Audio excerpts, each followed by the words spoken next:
Hello, this is session 7, I believe, of Ultraviolet Grasslands. We have one returning hero and three new ones.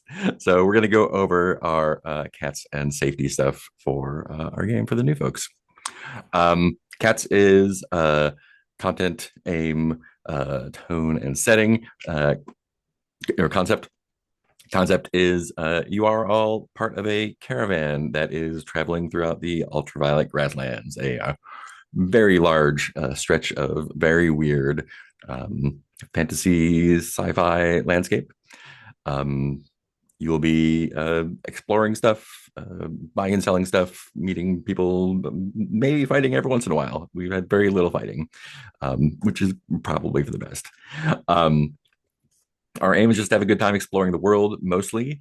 Um, I'm trying to add more stuff to do more like character interaction, but it is not OSR, but it is on that side of the scale where it's more about like exploring the weird world.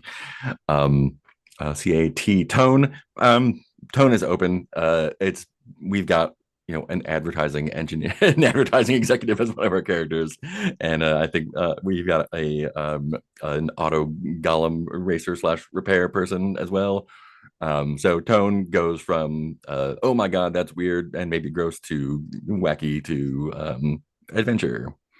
And setting the ultraviolet grasslands. This is a setting book um, with very little system in it. There's like one page of system, which we will be using, and it's super simple. And I'll just explain it as we go along.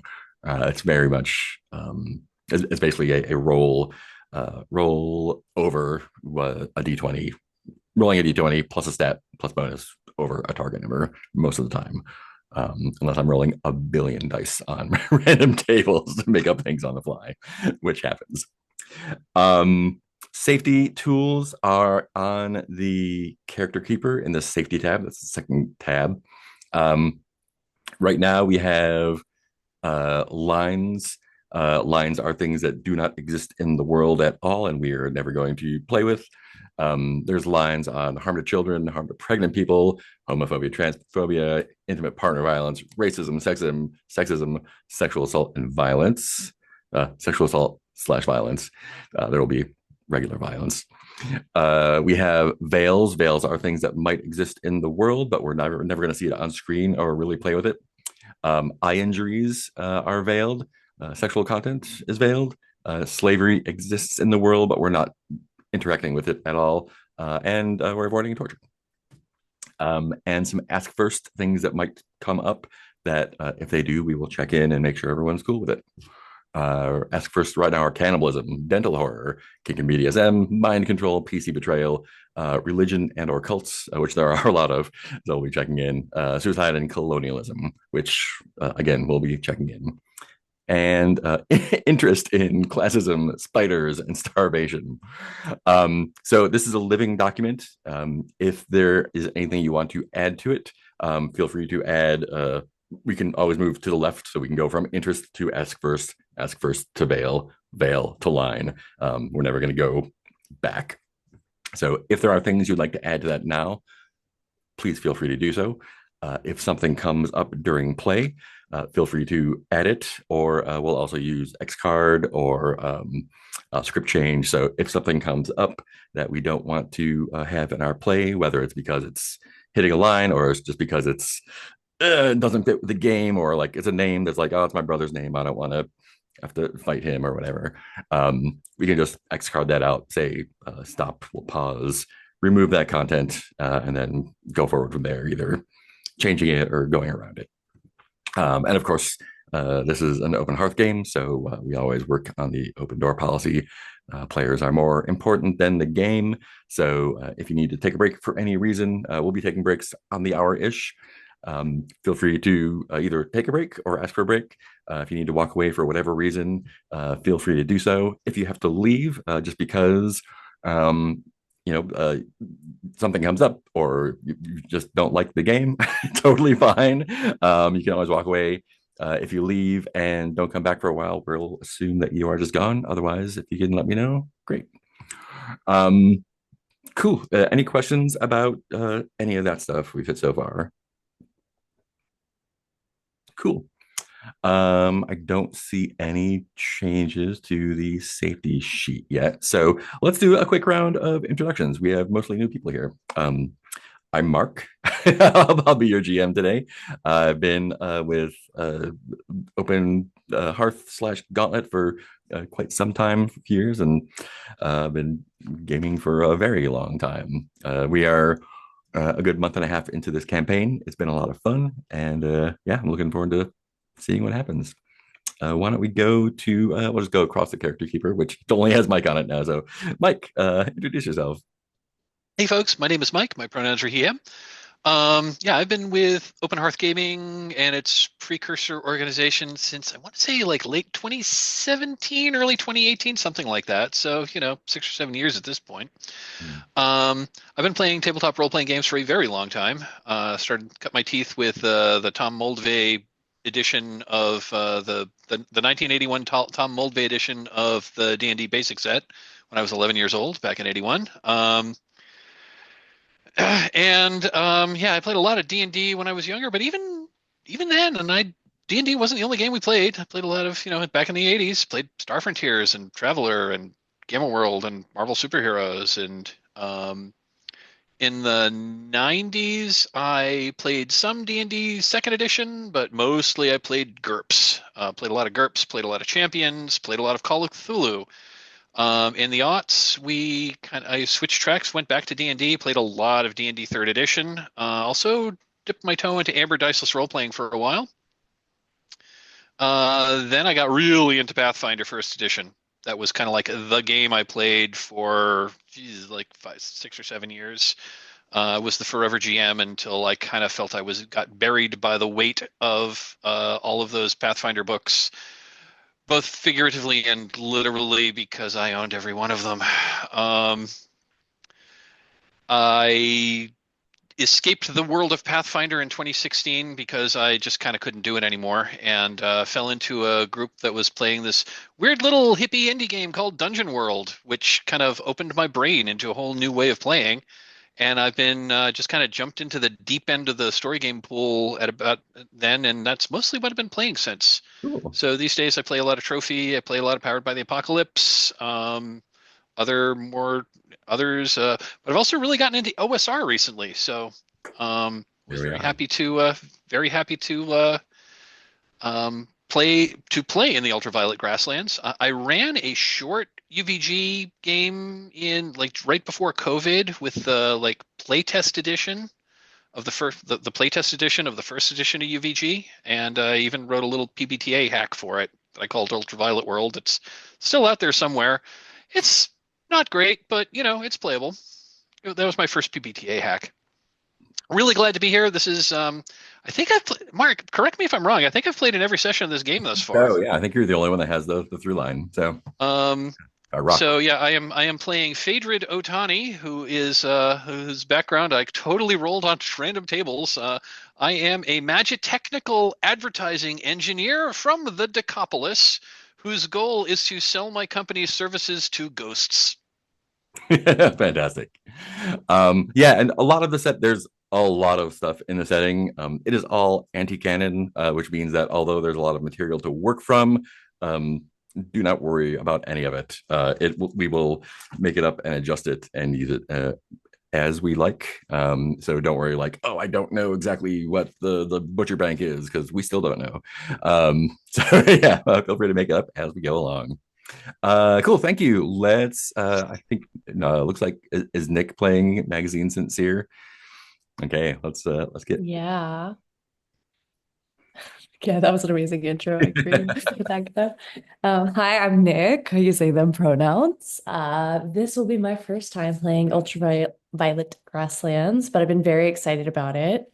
Um, as someone who is married to Mark, and loves the like Mobius style art and got them their like little dice screen. Is that what it's called? Um, yeah, just is very delightful. The world seems very fun to play in. Um, I don't have such a rich history with games. I think we tried to play D&D when I was in high school, and we ended up just drawing pictures and telling stories, which makes sense because I'm very drawn to storytelling games. And I really enjoy that type of game, but also leaning into the like world building games and trying to play around with those. I also randomly rolled up a character earlier, at least the skeleton of one. Magazine St. Clair is going to be some kind of mechanic safety driving instructor. We'll see more as we go. Glad to be playing with y'all. Thank you. And let's do Agatha next. Hi, I'm Agatha. My pronouns are she, they. And I have I've been gaming for a while now. I cannot. What is time? But started with I think a truncated game of Pathfinder 1E and also a truncated game of D&D 4E. Both it was like, oh, this is kind of fun, but also it just kind of fell apart. And so the game that really got me into tabletop role-playing games was Monster Hearts. It was there was a meetup, a local meetup group that I was like, I got a game. I gotta find these people and game with them. And then they were like, I think the game that I played with them was actually something else, but then one of them was like, hey, you're kind of cool. Want to play Monster Hearts with us? And I was like, yeah, sure. I don't know anything about this. And I went into it with a like, okay, so I need to create a character with a lot of stats, right? And I'm gonna come in with a backstory, right?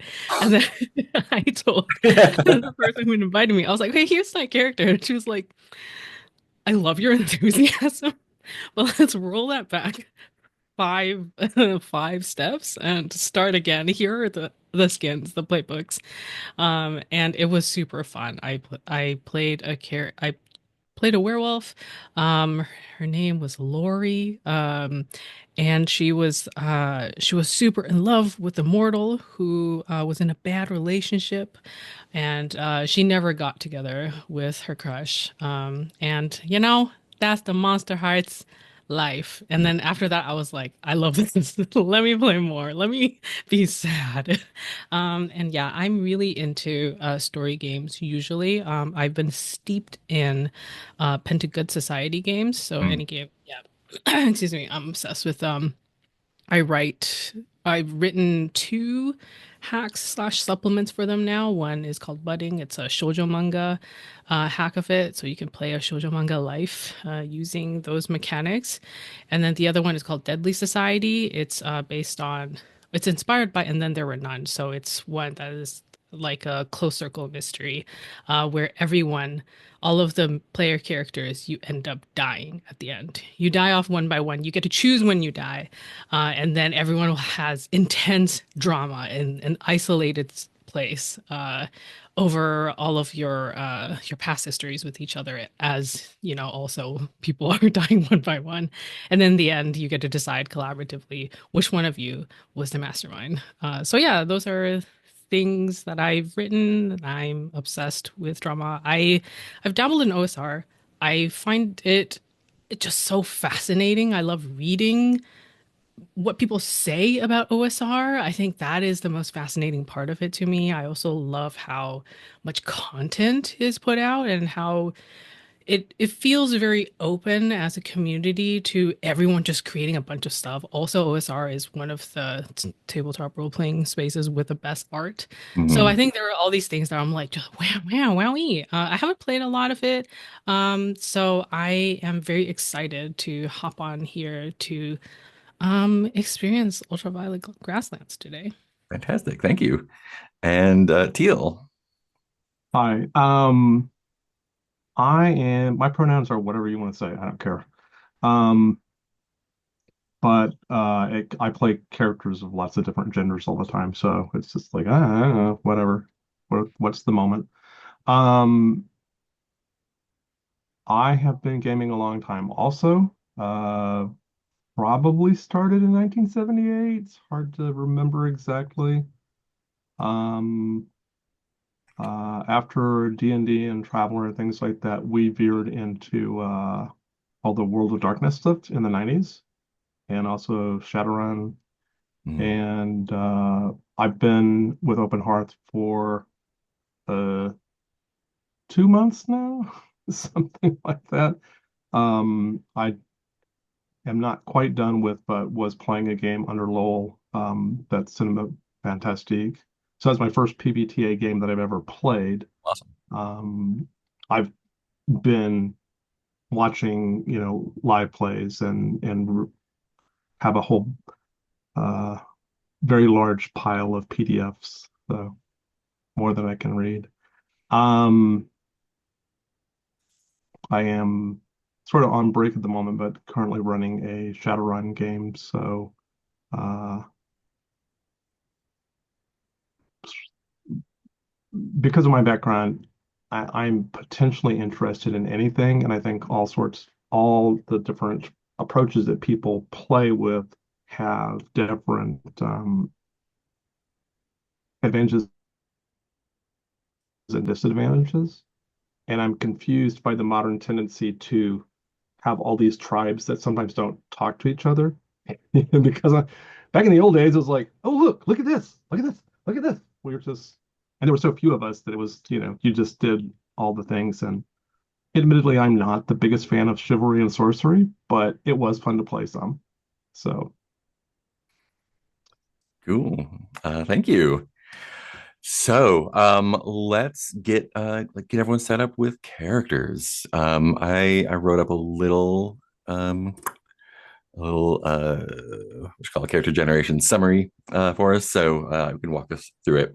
I made a character keeper for us, so it automates some stuff and hopefully makes stuff a little bit easier. We're using the built-in. It used to be called CCATS. Now it's um, uh, systematic golden adventureland. Synthetic Dream Machine. Synthetic dream machine. That's the system now. Yeah, it has 6 stats and it's a rollover system. So first thing we'll do, you have 6 stats: strength, endurance, agility, charisma, aura, which is like willpower, and thought, which is intelligence, basically. Divide 7 points among those. Um, whatever you feel like is good. Strength is for punchy fighty stuff and carrying things. Agility is for dodging stuff. Charisma is for talking to people. Thought is for figuring stuff out. Aura, I think we do, is that magic stuff? Yeah, so throw 7 points in there. This is not tournament play, so if you put some points somewhere and decide that you don't like it, we can shift stuff around to make sure you have a good time. It says roll D100 on a 2.1 table. I love rolling for stats. How do I do that? I don't have the table available. That's from a different book. Oh, okay. If you would like Never to, I can mind. look it up for you. Yeah, yeah, I also was going through the thing you posted, and even though it was dangerous, I went ahead and rolled stats fantastic. also. So I have a list of mostly dysfunctional stats, but Great. Good. Here, yeah, I can let me post this. There we go. This is a D100 table. Here's the first. I also rolled like 7 sessions ago. I also rolled on the D100 table. Here we go. Yeah, for some reason the copy I have up in Drive does not have the table, I think. I'm so curious about the Centennial table. There it is. There's a lot. And it will get you some lower stats or some really good stats, depending on how you roll. So the roller we have, I think we're using it's linked in the info tab here. Yeah, we're using a roll dice with friends, which is nice and straightforward. So if you want to roll in there, not otherwise, use your own dice. We're all grown-ups. It's all good.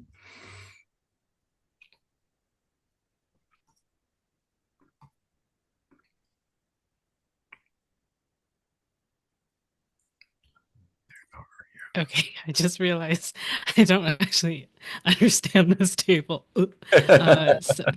So it has 1, 2, 3, 4, 5, 6. 1, 2, 5, 6. What is, yeah, what is this? How do I read this? Great question.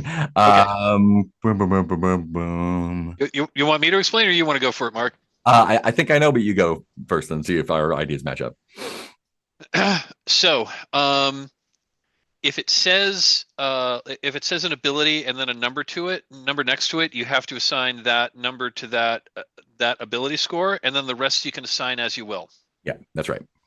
Ooh. Okay, so I only rolled once. Is that what Yep, that you only means? roll once. Correct. Yep. Got it. Okay. You only roll once, and it's a 2-page spread. Okay. Rolled an 18. Fierce. Fierce. So aura is 2. Okay. Yep. And you got a 2-2-1 to put somewhere else. Okay. Yeah. And Oh, so this is a new. Gotcha. there's a few different ways to to get that. Yeah. Depending on Yeah. on whether you're rolling from the table that's in the UVG book or which version of the Synthetic Dream Machine. Yeah. It's not actually out yet. There's been like a bunch of different beta versions. It is Depending on which one you're playing with, you may have different results.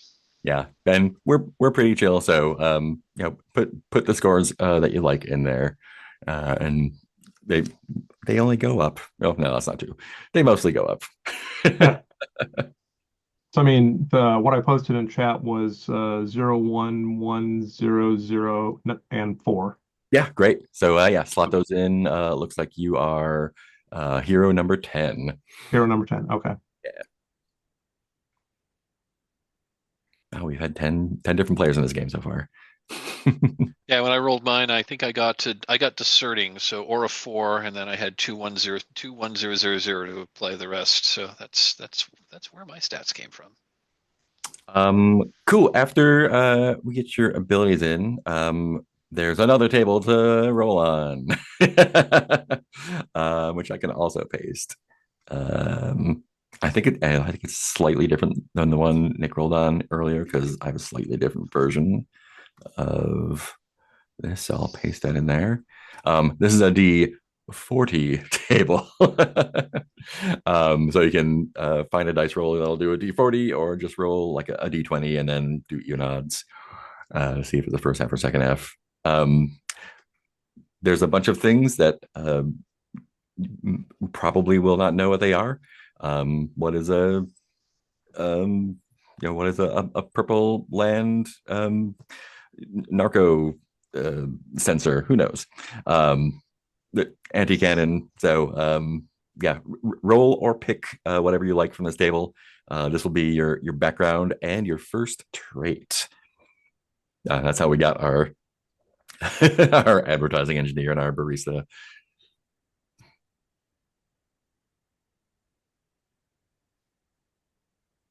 And that'll go on, what line is it here? Line 32 is your first trait on the character keeper. Oh, oops, I put mine in the wrong place. Did you put them in the pets? Yeah. They're not my pets. Easy to do. Yep. Traits and skills at the bottom. I knew that because you're not the first one that did that. There's a legacy. Yes. I think someone might be in my Oops, yes, sorry. No worries. Wrote mine in yours. I just didn't want to overwrite it for you before you. But I am excited Yes. about having a pirate. Yeah, so okay, so I roll multiple times or I just take the first roll and Whatever you like. everything with that If you roll? want to go straight across, and it looks cool to you, go for it. Otherwise, roll as many times as you like, or just pick what you like. Yeah. Yeah, when I did mine, I rolled once on each column. But That's the most chaotic ways. Go for it.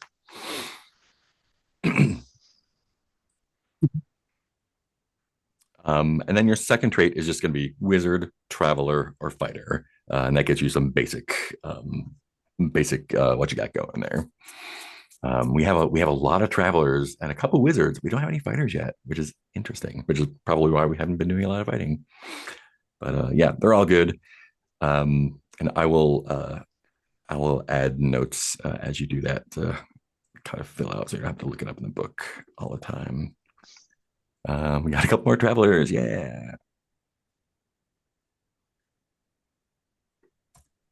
Let's see. Here's a note for our traveler number one. Here's a note for our traveler number two. We'll see what our pirate turns out to be.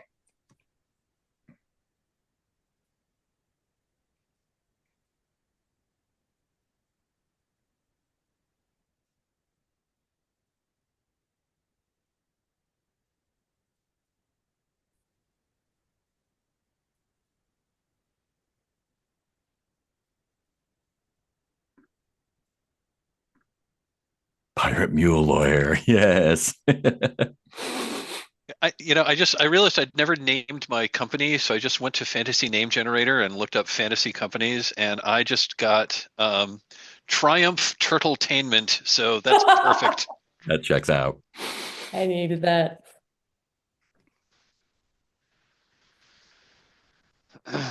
And once you've picked your second trait, then you can pick a third trait.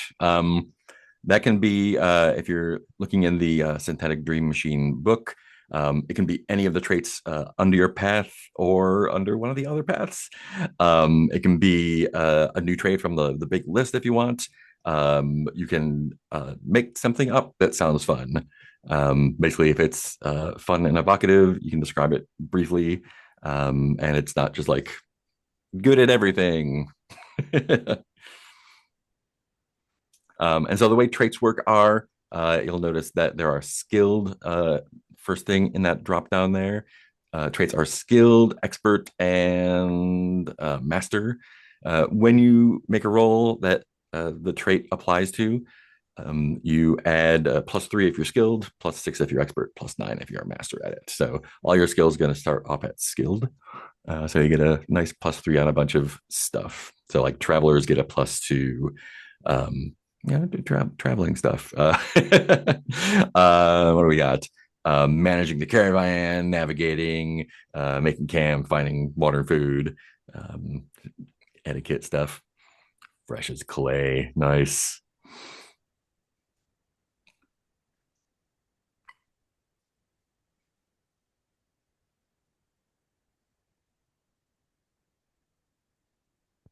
Do I just roll to see which one of the three traveler, fighter, and Pick. Yeah. Or you can roll if you like, if you want to go random.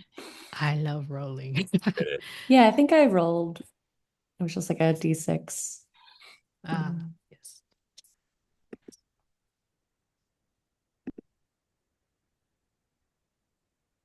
Yeah, 1 to 2 is a wizard, 3 to 4 was a traveler, 5 to 6 is a fighter.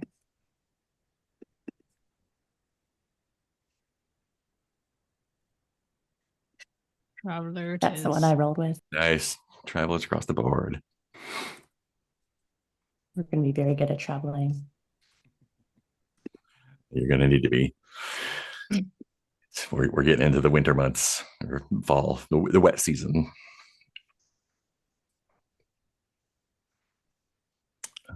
Cool. I'll add a note for our other traveler. So many travelers. Consistent. Cool. And for a third trait, you can either pick another one from anywhere in those lists, or make something up that sounds fun. After our traits are sorted out, you get so everyone gets in this case, everyone gets a traveler kit. That's just going to take up one slot on your items here on line 46. Basically, a traveler kit has like 10 items worth of quantum stuff in it. So I need a canteen. I need tent pegs. I need bear spray, whatever. You can pull that out 10 times. If you pull them all out at once, you're going to overload yourself. So just leave them in the pack till you need them.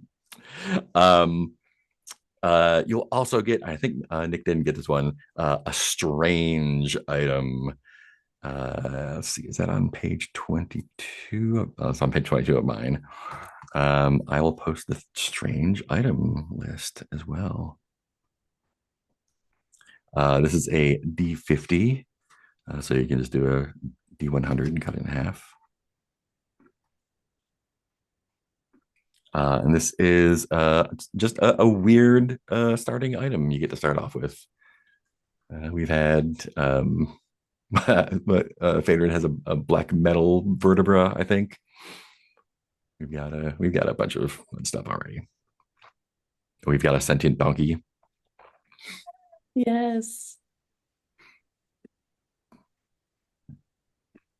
A green brick. Oh no. A warm green brick. I'm sure that's fine. Bricks That are sheds, nice. that They sheds are our light as a friends. candle. Yeah. We don't know what any of these things are really. We will maybe find out as we go along, or maybe it'll just be a cool thing that you have. Everyone gets set up with 100 cash. That's all done. Everyone gets set up with your first level. First level is 300 XP. So everyone should have one level, 300 XP. As you get experience, you can just update your experience box there, and it will automatically update your level and max life for you. So you don't have to do that math or lookup. There's that. There's that. Everyone gets a hero die to start off with. Hero dice are six-sided dice that you can use anytime, either to heal yourself or to change any roll at all by that amount. Yours, someone else's, even mine. So if something comes up that you don't like, you got a hero die to. Yeah, and I think I think that means you can adjust it up or down. Yeah, up or down. Yeah. So you could make the GM's roll go lower. Yeah. They have come in quite handy several times. Right now, you can hold as many hero dice as you have levels, so everyone can start off with one. You get them back like every session, every once in a while. So they come back pretty readily. On hero dice, I am fourth level. Does that mean does that mean we've been kicking around? Can I say that we've been kicking around Porcelain Citadel for some period of time, and they're all back? Or I think you got your two back at the end of the session because we wiped them out. right? Yeah. Okay. Yeah, because we used all of them last time. Last session was rough. Yeah. And lastly, a reason for adventuring. Do I have a table? I bet there's a table. Yeah, here's a table. Here's another D50 table. Here are reasons you might be adventuring in the Ultraviolet Grasslands. I think Phaedred's is the sent by a grim corporation. Is that right? Yes, I was sent by a grim corporation. You wouldn't think that Triumph Turtletainment was grim, but they are. There you are. You will have fun. Like it. Mandatory fun. And once you roll for those things, or if something stands out to you, you can just go ahead and pick it. Pick yourself a name if you haven't already. Looks like we've got a couple names there. There's nameless all in the books and everything, or just pick whatever sounds fun. And then we will, once everyone's got a name down, we'll go around and do some introductions, and then we'll do a little bit of setup and see where we're at. Where do we put that? What we wrote? Which one? The motivation. Oh, background generate. Oh no, sorry. Yeah, I stuck that under my notes under the notes section, but Yeah. miles may vary. way down on 108. Okay. Yep. Yeah, this is version 1 of the character keeper. It will be updated after this because there was no room for debt before, and you definitely will have debts.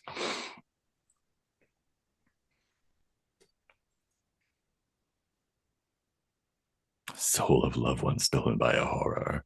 Nice. What I rolled. Fantastic.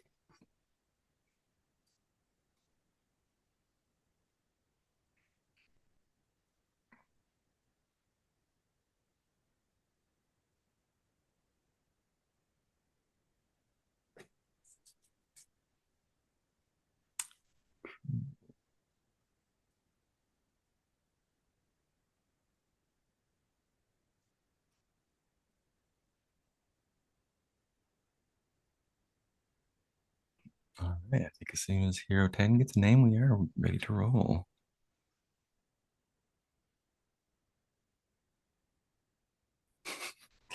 Yep. The official name for the GM in this game is the Cat. I'm just gonna be the GM.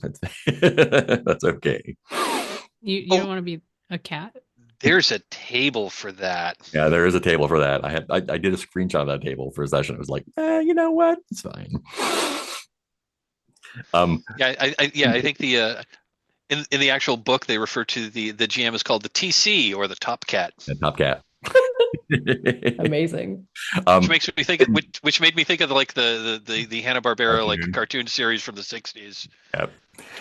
In the Violet City, where everyone usually starts off, there are the cat lords, and they're all the people who run the city are just people who walk around with cats, and they are totally not mind controlled by the cats. They're mind controlled by the cats. The cats run the city. Great. Let's do a round of character introductions then. And Nick, would you like to start off with yours? I'd happily start off. Um, I will be playing Magazine St. Clair. They use they and them pronouns. Um, they are a safe driving instructor. So I gave them lots of a couple two in strength and charisma and ones in endurance, agility, and thought. No aura. Um, they are a traveler. They are a code-addled golem mechanic. They have the traveler kit, which I bestowed. And they also have a Comic-Con ruby with a regal hologram inside. We'll find out why. And their reason or motivation is that the soul of a loved one was stolen by a horror. Cannot wait to learn more about them. I just looked up. Cavicon means it's polished instead of faceted. Learning new words every day. My vocab in games is just It's half the reason we play RPGs is to learn new words. Awesome. When I was in high school, I convinced the principal of my high school. This is at the height of the Satanic Panic. I convinced the principal of our high school that playing D&D was good for you because it would improve your vocabulary. Not a lie. No lies detected. Awesome. Thank you. Let's hear from Agatha. What do we got? My character is I rolled this and now I don't know if I know how to pronounce it. It pot Ipate? I'm gonna go with that. Yeah, sure. Ipate Stilo. They, them, and they are a pirate mule lawyer, which means that they uphold beast rights. Awesome. In any way possible. And they are also a traveler and an Elfer Autodoc nurse. So they are very respectful towards smarter golems than they. And we don't think about the parasite machine mines. Once you think about it, well, we don't think about it. I have the traveler kit and then a sentient donkey. Friends. Who I've put in the pet section, Mhm. but Lucinar Dusporco, the donkey, is not my pet. They have declared themselves my keeper.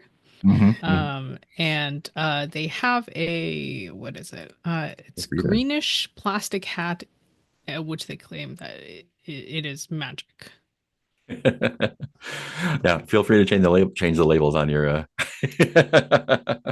at your keeper. You have the second sentient donkey with a green plastic hat in this group, so you're gonna get along just fine. It's a thing, apparently. It's a thing, I guess. Question about Elfer Autodoc nurse. Is that Elfer Autodoc nurse or Elfer Autodoc nurse?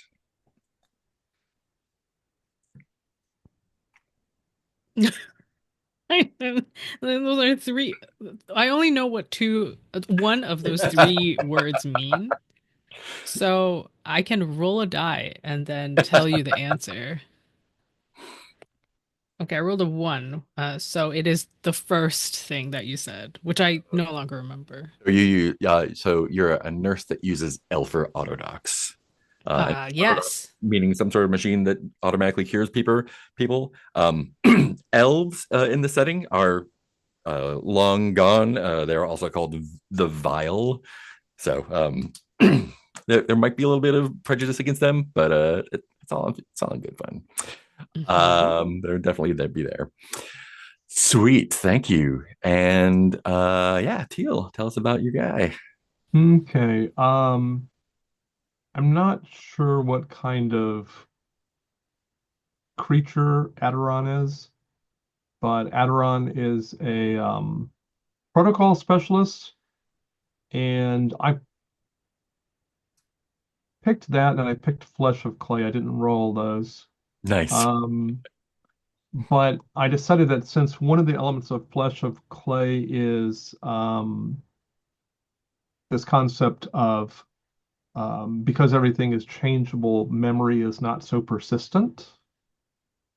So Aderon knows lots of bits and pieces of protocols from cultures that he doesn't know if like they even exist anymore, or maybe they never existed and he just read it in a manual somewhere. And Fantastic.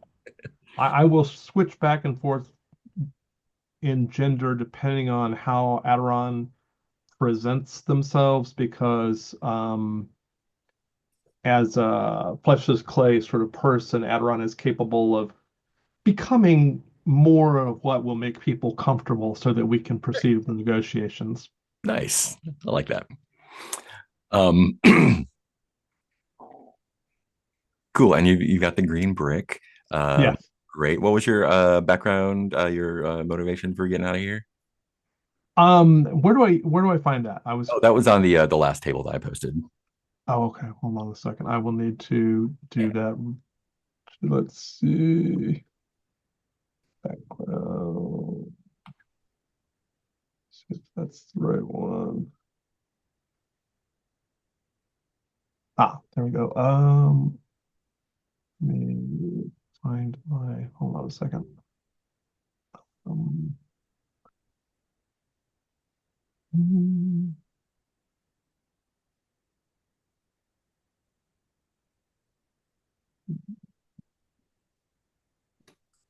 mm, mm, mm.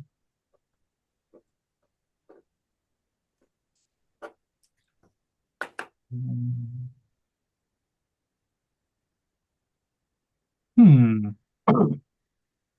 I guess experience of a tragic Vomish outbreak. Oh, okay. We are doing good then. Awesome. So, vomes are animals or people who have been infected by these nanomachines. Um, we have some recent history with vomes here. um, great, great. They're like biomechanical. They're like infected biomechanical creatures, and the V stands for violent. Yeah, and they may or may not have a global machine mind or not. I think if I remember correctly, the acronym means violent organo mechanical entity. Yeah, that sounds right. Um, awesome. There's that. Um, great, great. I don't think I have any questions here. That looks all good. That looks all good. Great. If you want to look at the caravan page tab, let me talk about this briefly. So, you are part of a caravan, or you will be part of a caravan as soon as you talk to Phaedred. A caravan is a group of people and animals and vehicles and machines and stuff that travels throughout the wasteland, grassland, not wasteland. Um, One of the things that generates story in this is a little bit of bookkeeping. So we're buying low, selling high. We are keeping track of food as we travel around. The shortest journey you're going to go on is a week long, but the procedure is nice and snappy. So we get to do a little bit upkeep, and then find out some cool things that happen as we go. Um, I'm going to go ahead and add each of you to the magazine. And how do you pronounce that again? Epate. Epate, great. I will add you all to the caravan there. Make sure everyone is the right guy there. Sweet. You will all take one food each. We also have, in addition to Phaedred, we have a legume farmer who is not here, a narco engineer who is not here, and a Greenlander human who is soil twined, and an intelligent ape named Ananis, who is our accountant. We've got a couple. We also took him on because we also took him on because he had 3 sacks of bananas. Yep, which were very valuable. Yeah, looks like we've got 3 donkeys, a couple carts, a camel, and TBD is the other donkey's name. So we want to add. What was your donkey's name, Apate? Their name is Lucinar Dusporco. Regal. Thank you. Do you want me to put it in? Got it. Okay, cool. Cool. So yeah, I think Mike, are you good doing the bookkeeping since you're the most... I'll take care of the bookkeeping. Cool, sweet. I will do that. I am going to, for now at least, I'm going to gray out the player characters who aren't actually here this week. Yeah. And they're just hanging out in the Citadel. Cool. So we're going to meet up with you all at a place called the Porcelain Citadel. The Porcelain Citadel is home to the Porcelain Princes. Porcelain Princes are polybody organisms, so they have 2 or more human-ish bodies that are connected by a group mind. They all have names like Escapade 6 body or Handkerchief 7 body or whatever.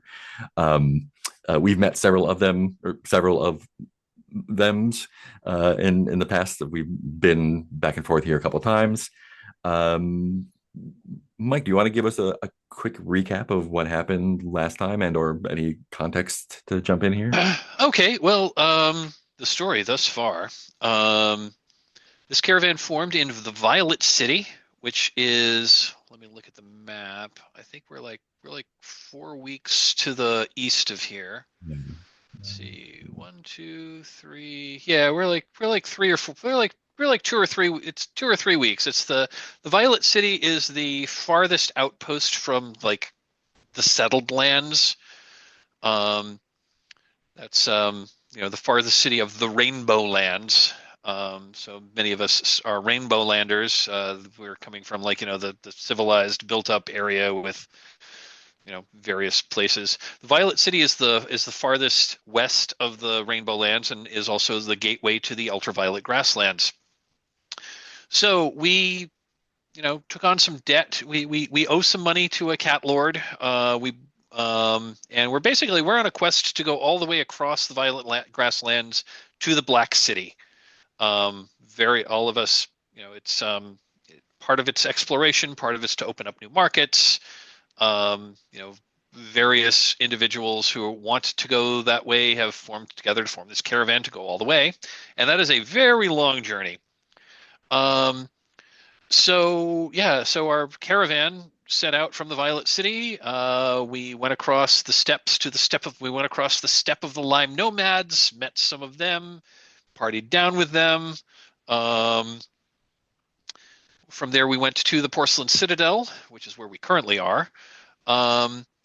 The caravan from the Porcelain Citadel, and while we were in the steppe of the Lime Nomads, we had a bunch of adventures, met some weird and strange people and creatures. While we were in the last time we were in the Porcelain Citadel, Phaedred decided to Phaedred attended a very wild party that ended up engaging in a gambling game they didn't quite understand, ended up having a great time, but also owing one of the porcelain princes an awful lot of money. The porcelain princes, when you meet the porcelain princes, there's like, several of them, and they speak in unison. It's like one consciousness among several bodies, so they can like, do a bunch of things at once. And rather than forfeit my own consciousness and become another body of this guy, I took a little quest, which was to investigate this pool of quicksilver that was a few days' ride north of the Citadel. And so I helped out a lagoon farmer, and the two of us went up and investigated that, and we found that this pool had a bunch of like creatures sitting around it, just like looking at it. When we approached the pool, it like sent up these like pseudopods, and like were like waving at us. We're like, yeah, I don't want to touch that. We also realized that the creatures that were around this thing were vomes. On the way there, we came across another traveler who was also seeking it, who was kind of weird. She seemed to be some kind of like priestess of a weird god. But in the course of traveling with her, we realized she was actually a Vome herself and tried to infect the God, I'm blanking on his name. The other guy. Not Yellow, Modon. Modon, yeah. She tried to infect Modon with a Vomish infection. He was able to like not get infected. So we just kind of like beat feet and left her behind. But while we were there investigating this pool and trying to figure out how to take a sample without coming in contact with this, she arrived. Also, while we were there, one of the these creatures that were surrounding this pool were like encased in this it's like they were encased in a thin sheet of metal. One of them like broke free, and it was a scorpion dog, Puppy. Which normally are really, really dangerous, but this one was like super duper friendly. We rolled well on the reaction roll, and Modan took it as a pet. Anyway, that traveler arrived. God, what was her name? Farfallon. She arrived. She approached the pool. The tendrils touched her and like encased her in this in like a sheet of metal, and then she just sat down and joined the other like ring of creatures that were just watching that and stopped moving. Like, okay, that's weird. We're going back. Well, we got the sample. We're going back. So we went back and handed our sample over. From there we ventured south. We had some more adventures. We did some more buying and selling. But one thing that was dangerous was we were investigating this semi-autonomous auto factory that was like rampaging across the trail of Vomish Dreams, and we activated its automated defense systems, which looked like it was going to attack us, but was actually attacking Scorpo, our pet scorpion dog. And in the fight, we realized that, Scorpo is actually, we were thinking that this thing was basically curing Vomish infection. No, it was hiding Vomish infections and making them not appear to be Vomes, such that they could get past anti-Vome defenses. Like, oh, this is bad. So we basically, so we finished our buying and selling, and then turned around and went back to Porcelain Citadel to warn them that this thing we investigated is not a cure. It's a way that Vomes are going to be able to get past your automated defenses. Yep. And the Porcelain Citadel does have automated defenses. They have these giant golems buried chest deep with gems that incinerate anything that they don't want in there.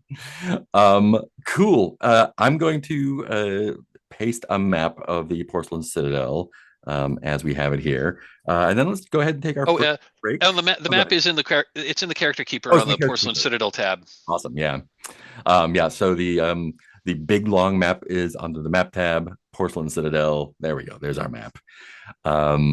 Sweet. Yeah. So let's take our first break. Let's do 5 or 10. What do people feel like? I'm cool either way. At the next top of the hour, I will need to feed my cats for 15 minutes. Fantastic. But Important. Let's do 5 otherwise, here then. Let's do 5 here then. Come back and Sounds good. see you in 5.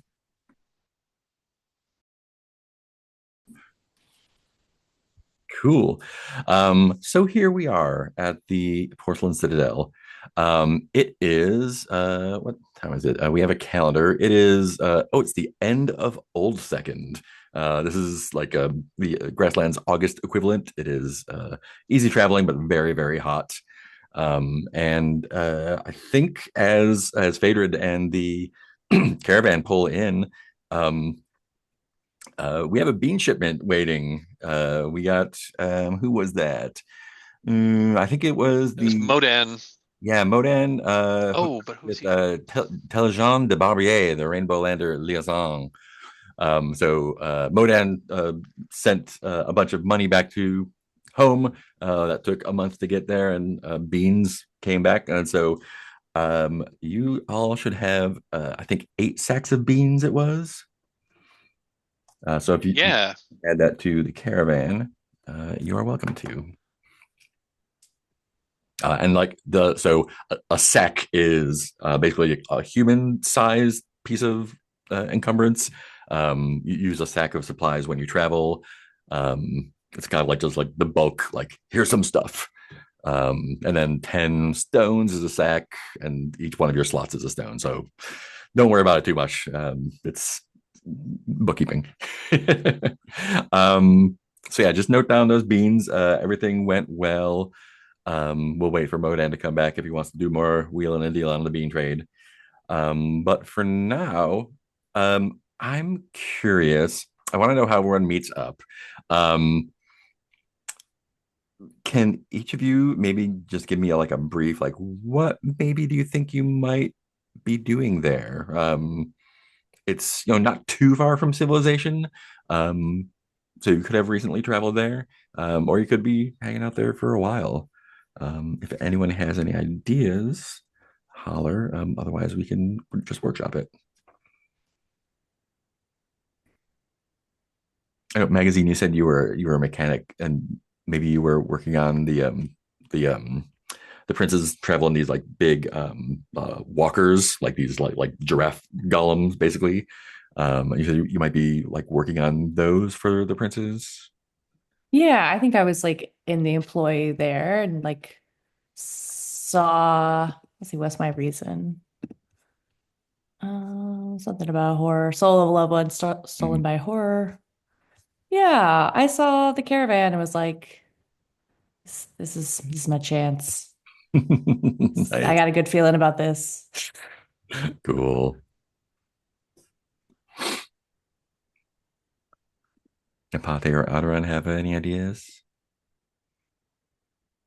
so this is specifically how did we end up in the caravan and not how did we end up in the porcelain citadel? How you wound up in the porcelain citadel first off?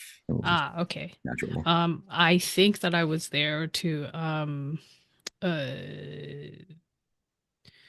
I was there representing some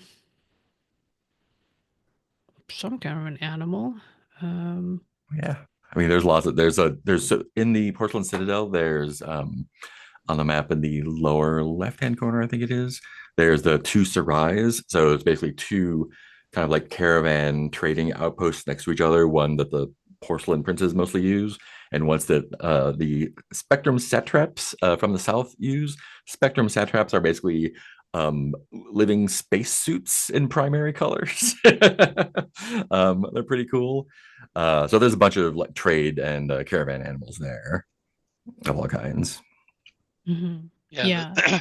If you think like 60s cosmonaut spacesuits, that's more or less what they look like. Yeah, with just nobody inside, probably. Who knows? Well, or Yeah, we don't know. maybe they aren't. We don't know. We've never never- seen I've- inside. I've never seen one open their visor. Yeah. So representing some animal at the caravan post. Yeah, I think it's probably I was representing a flock of birds. Fantastic. And try I was yeah fighting for their territorial rights. I don't know how well that went, but regardless, the case is closed. Yeah, so you're So there. That's great. yeah. And what about Aderon? So Aderon, ever since the unfortunate Vomish outbreak, their protocol memory bank has been scrambled, and they Oh, don't know what they're doing. So they have been wandering around since that time, and basically, Aderon is not sure how they got here, but they are trying to find the Tamalarian Vistrix because the Tamalarian Vistrix will know how to fix them. Malarian Vistrix. Great. Let's see. Oh, second 14. Oh geez. It is the end of old second. Great. Cool. Um, so yeah, Phaedred, what would you like to do here? So I think my first order of business to like follow up on to follow up and to just to follow up on a plot thread from last time. Let me just Mhm. hop over to the NPCs section. Who was the guy to? Just trying to remember which of the was it Lithophane 4 Dyad was the one to whom I like owed the money and we undertook the That journey was to the, or was that many, someone else? Oh, many or was that cracks, Many five Cracks? body. Yeah, Oh, okay. Oh, there it is. Okay, yeah, yeah. yeah. I think you're still into him for seven. I still owe Many Cracks some money. Yeah. In fact, where are we? Hold on, let me look up one other thing on my character sheet. Yeah, I'm going to take some of my share of the I think I'm going to take some of my share of the caravan funds Pay that off. and pay off. You know, I think I'm going to take my share of the caravan funds and like pay off that debt. So I Cool. still owe him 700. So yeah, I'm gonna seek him out. Um, I want to pay off my debt, and I also want to tell him more information about what we found regarding that um, Quicksilver pool. Oh yeah, yeah. Yeah, so many cracks five body, as the name implies, is a five body polybody of the porcelain princes. Um, uh, kind of a gossip. um, and yeah, so uh, they're the ones that gave you that thing. They managed to, in the intervening month or two, managed to sell it to a satrap trader for a handy profit. Thanks you very much for it. The He doesn't know anything about. They don't know anything about what it does beyond what you told them. They're very um, a little bit dismayed about the news that Bohms might be infiltrating using this pool. Um, they do remember Farfallon, the person that you met and who came back. They were actually in the Citadel a couple times since you left. They spent some time here in Orange Month and then went off for a while. Came back beginning of this month and took off to the Violet City, or northward at least, Got um, it. just a So week or two ago.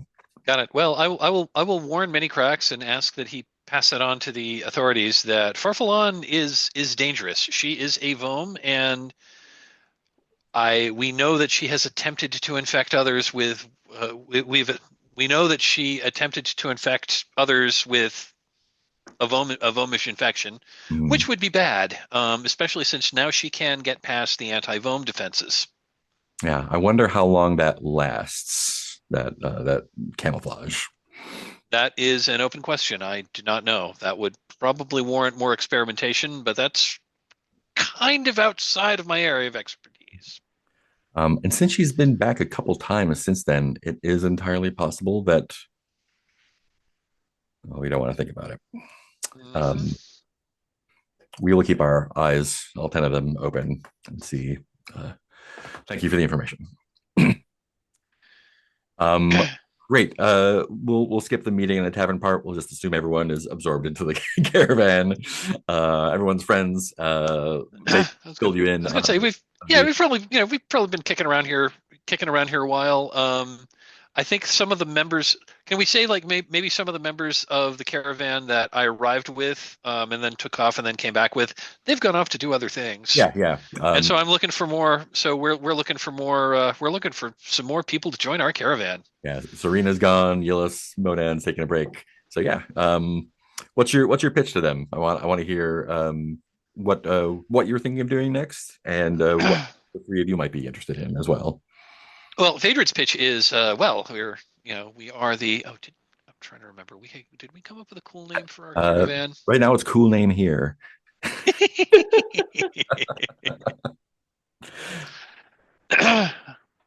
um, you know, I think I'm probably going to throw my since I am undertaking this since I am at least ostensibly undertaking this venture on behalf of my company. Um, God, and I forgot what it says.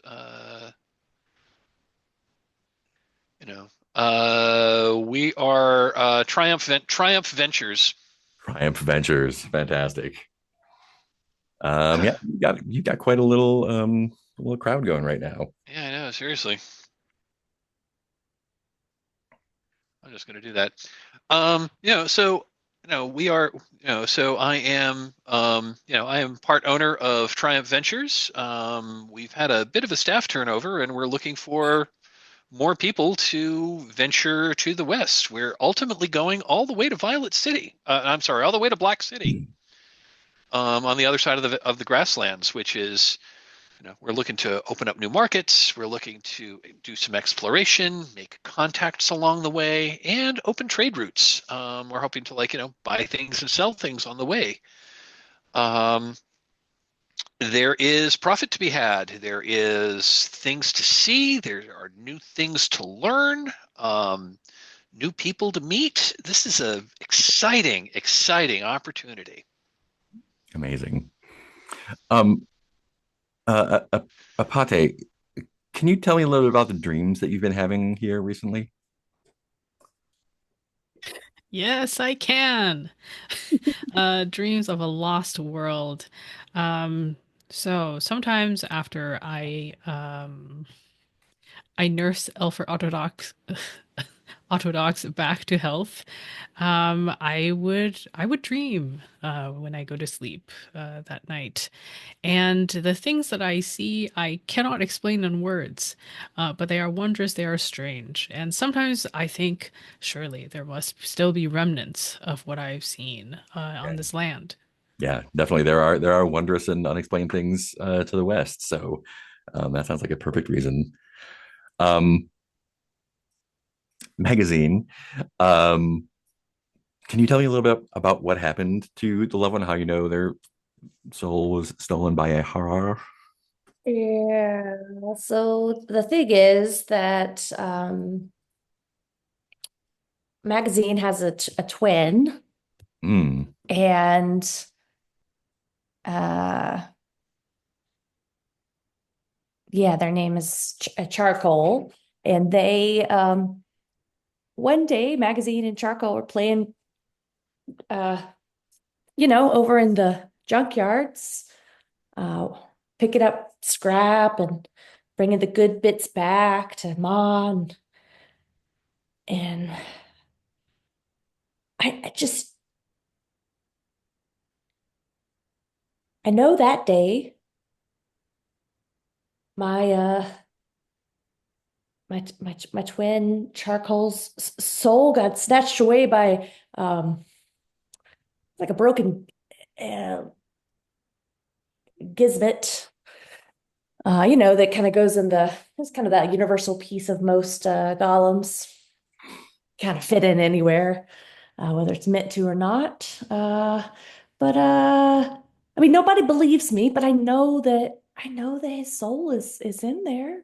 And maybe And I've been chasing it since. I know it.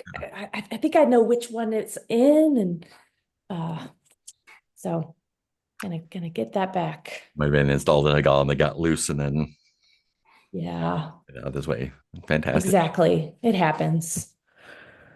Um, and yeah, Aderon, can you tell me a little bit about the Vomish outbreak or what you remember of it anyway? And maybe how Tamalarian Vistrix is connected? Um, so Aderon was peacefully conducting negotiations in a market when attacked from behind by rough citizens. And when Aderon picked themselves up, they discovered that they could not consistently hold a thought for very long. Mm. And so Aderon is clear that this means that there is self-damage. And the self-damage protocol, the bit that I have, that may be mine, but may not be, but maybe, is pointing to a name, maybe. Um, and so I am seeking the Temelarian districts. I don't know what I'm seeking, and Mm. I have been wandering around, and kind strangers have been pointing me in this direction and letting me carry their things for them. So Fantastic. I am continuing to wander and have the benefit of kind strangers. Some kind strangers have taken some of my things and given me pieces of sand and rock. That was very nice of them. Um, and currently, I think, headed that way. So this seems like an opportunity. Yeah, so west we go. Fantastic. Cool. So you're all joined up. Phaedred, what do you feel like doing next? Where are we going? So, are you saying we're like to do a destination thing, or are you saying that it's time to pick a destination and go there? We can pick a destination, go here. You can hang out in the Citadel and make some trouble. It's up to y'all. Got it. Um, I think I'd like to do a little market research. Ooh, all right. Spend a week doing that. Cool. So when we are at a destination, which we are at, we can do some destination actions. One is look for discoveries, which are cool things that are nearby, such as the Loam Pool. They take a couple days to more than a couple days to get there. They always give you experience, and they are trouble and or have cool stuff there. You can also do market research, which basically you spend a little time and find out what the areas around are interested in buying and selling. Um, you can buy and sell stuff here. You can carouse, which means you spend money to party and you will get experience and maybe other things from that. And then I'll just say you get a lot of experience from a lot of carousing, it, but but it's also very very expensive. expensive. Yeah. I do see a note that you're in debt because of carousing, Yeah. Phaedred. Oh yeah, and I just paid off some other debt I had to someone else from when I went carousing. Yeah. You were like maybe I like hear. 500 into it altogether. Cool. So let's do your market research. You wanted to spend a week. I'm sorry, did you say that? Yeah, I think I'll do a. I think since we left and came back, I want to do some time. Yeah, I want to figure out like what we can buy and sell for like good coin. Fantastic. Cool. Let me do that there. All right. Um,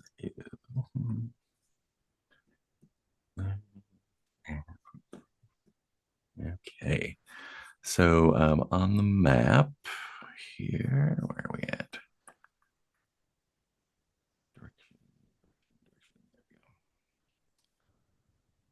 Roll. This is me rolling. Cool. Much faster now that I have a spreadsheet. So, looking at the big map, you're in the porcelain citadel. And we have one of the Rainbow Landers, Rainbow Lander named Bocco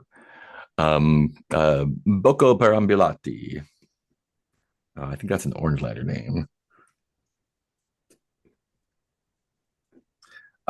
There's a Rainbow Lander district for folks who are traveling through. This is kind of a hub. So Boko says he's been trying to get into trade and asking around back in the steppes of the Lime Nomad. Someone had rumors that there might be some actual gold around somewhere. Gold is quite valuable, quite expensive. But yeah, if you can get a hold of it, and he said he got a line on some actually in the Violet City for a decent price. But they may have also gone to the low road and the high. So basically, normal prices for gold, if you can find it, it's quite rare in the steppe of the Lime Nomads. Low half price in the Violet City, and the low road and the high, which are both adjacent to the steppe of Lime Nomads. And if you can track down some gold, it is I think it's like 10,000 a pop. So that is quite a bunch. Let's check and see if we can see trade goods. So that's what we find out from. There we go. That's what we find out. Gold is 15. Gold is cheap. So gold is cheap at Violet City and the low road and the low road and the high. Yeah, and the base price is 15,000. Ooh, okay. That's Yeah, not the sort of that's not the sort of commodity I was hoping to learn about. yeah. But yeah, Boko is like broke but ambitious. And yeah, whether those rumors are true or not, we will find. And the source for gold is unknown. So Got it. Oh, and one question. What does Porcelain City, what is that the source of? Or Porcelain Citadel? Porcelain Citadel is the source If of odd fruits. Oh yeah, they got the vineyards here. odd fruits. Okay. So they have the velvet orchards and the Cherenkov cherry orchards. So they have yeah, odd fruits. Odd fruits. What's the base price of that? Base price of odd fruits are 100. And so at the source, you buy it for base price, basically. I re-looked that up. Okay, so it's base price at The source. Base price at the source. Okay. This is here. And you can always do a haggle for that. Takes a little bit more time, but Got it. cool. Magazine, Aderon, or Apate. Any desire to do anything here while you're in the city or in the destination? So Aderon would have followed Phaedred for lack of any sense of what to do. Fantastic. And I would have I'd be telling Aderon about the I'd be instructing Aderon on the art and science of trade. Very good, thank you. And when the mention of gold happens in that discussion, Aderon will toss in with a low whisper to Phaedred that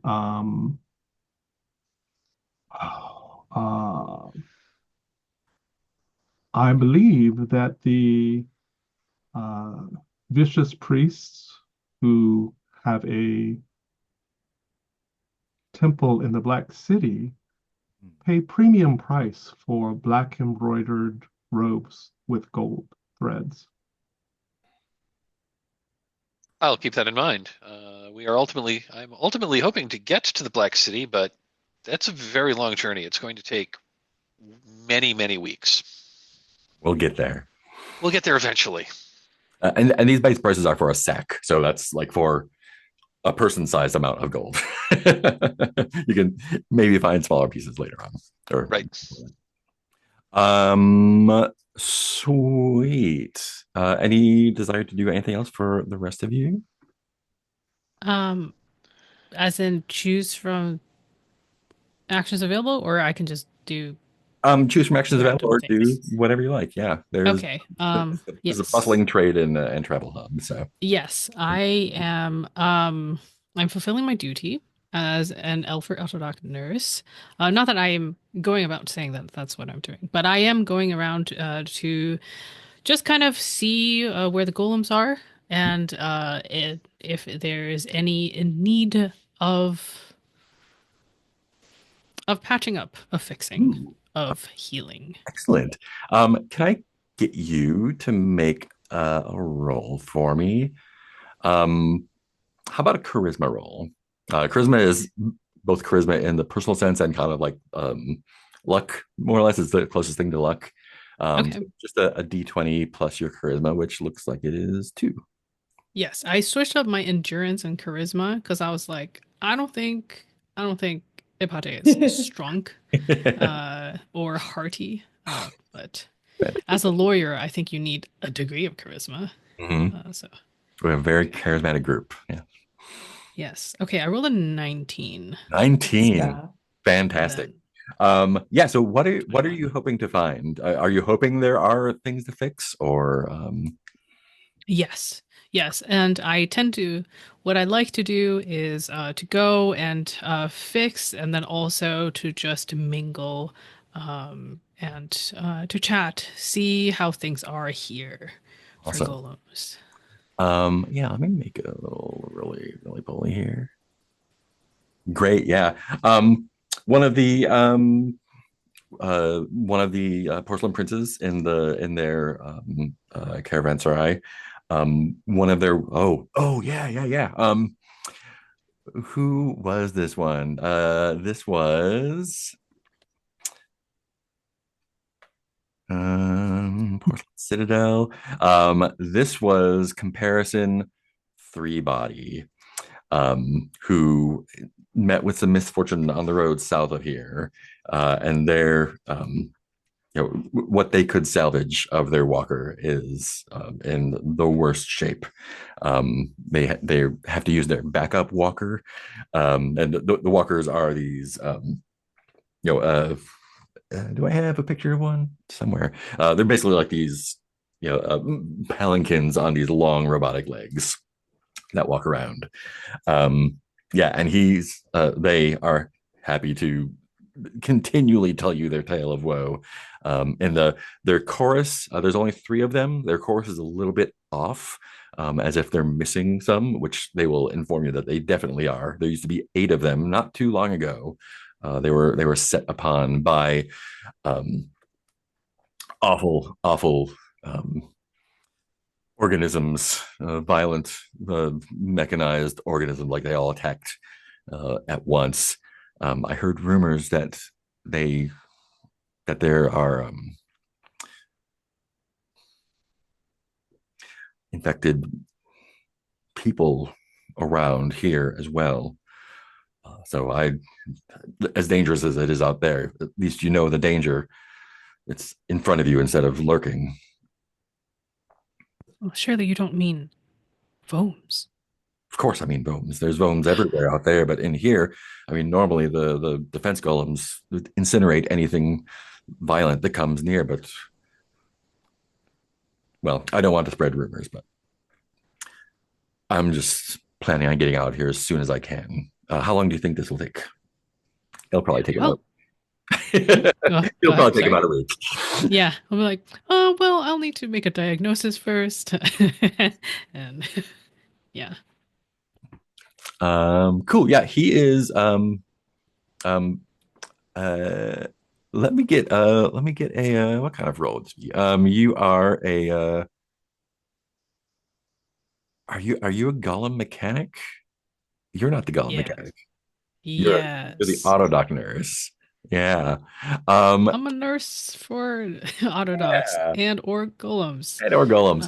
Uh, Let me get a roll plus thought. plus thought. Yes. Okay. It's like I'm a vet, but I can also, you know, fix people.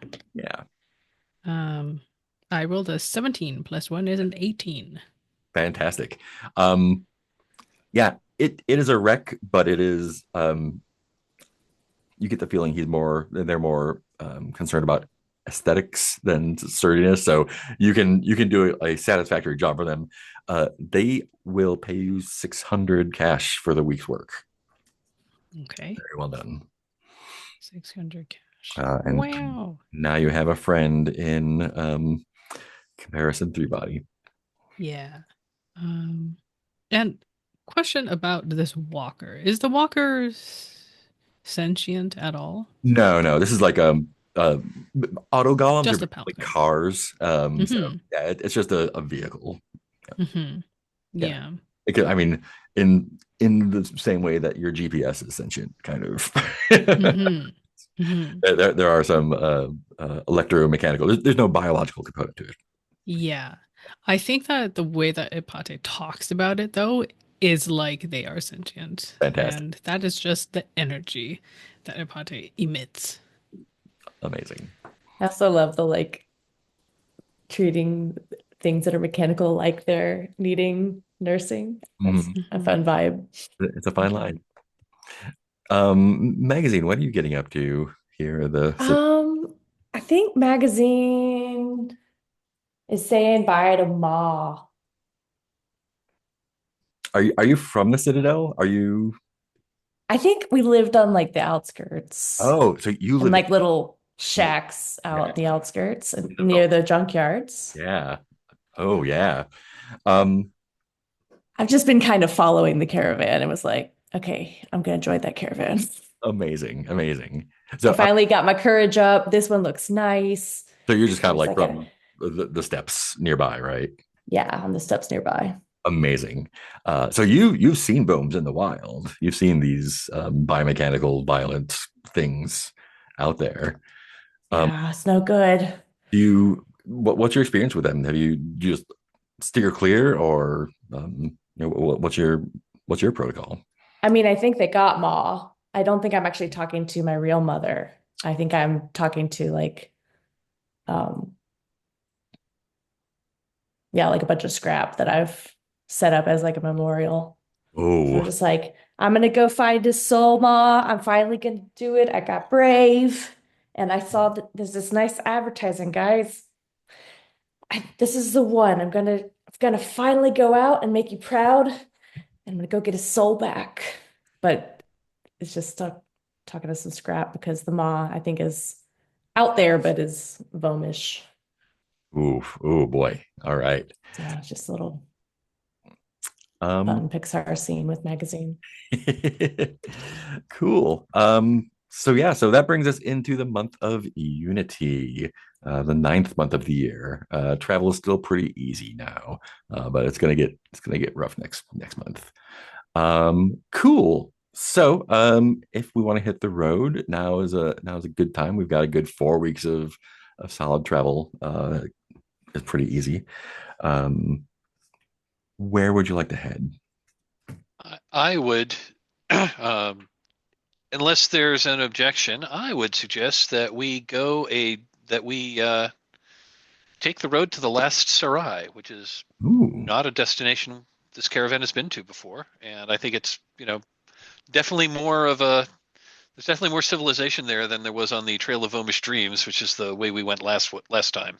cool. The Last Serai. So let's do our travel then.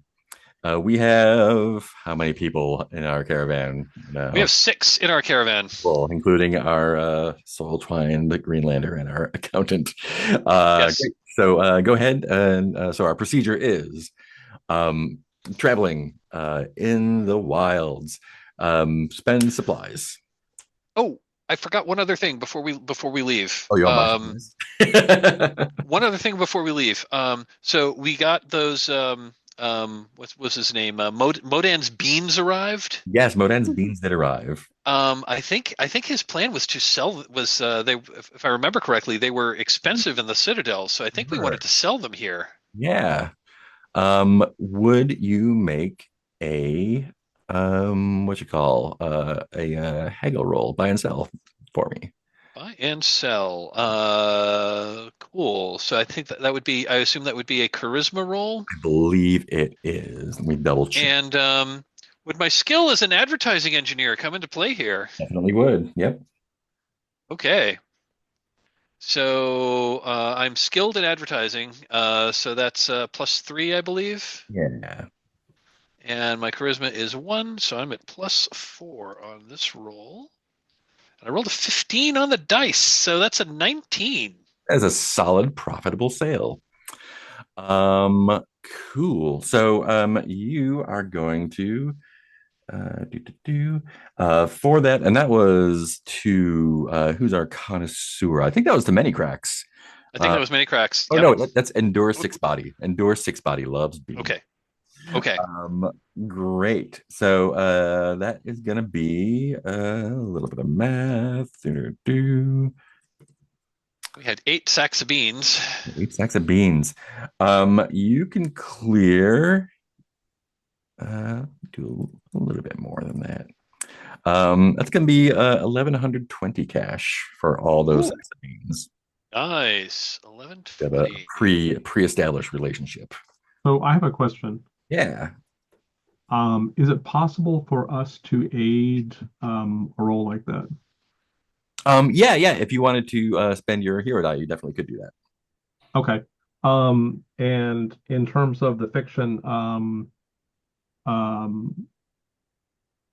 Aderon would be present with Phaedred merely as an assistant, basically keeping quiet, but I will take a pleasing form on for the buyer. Fantastic. Are you like learning from them?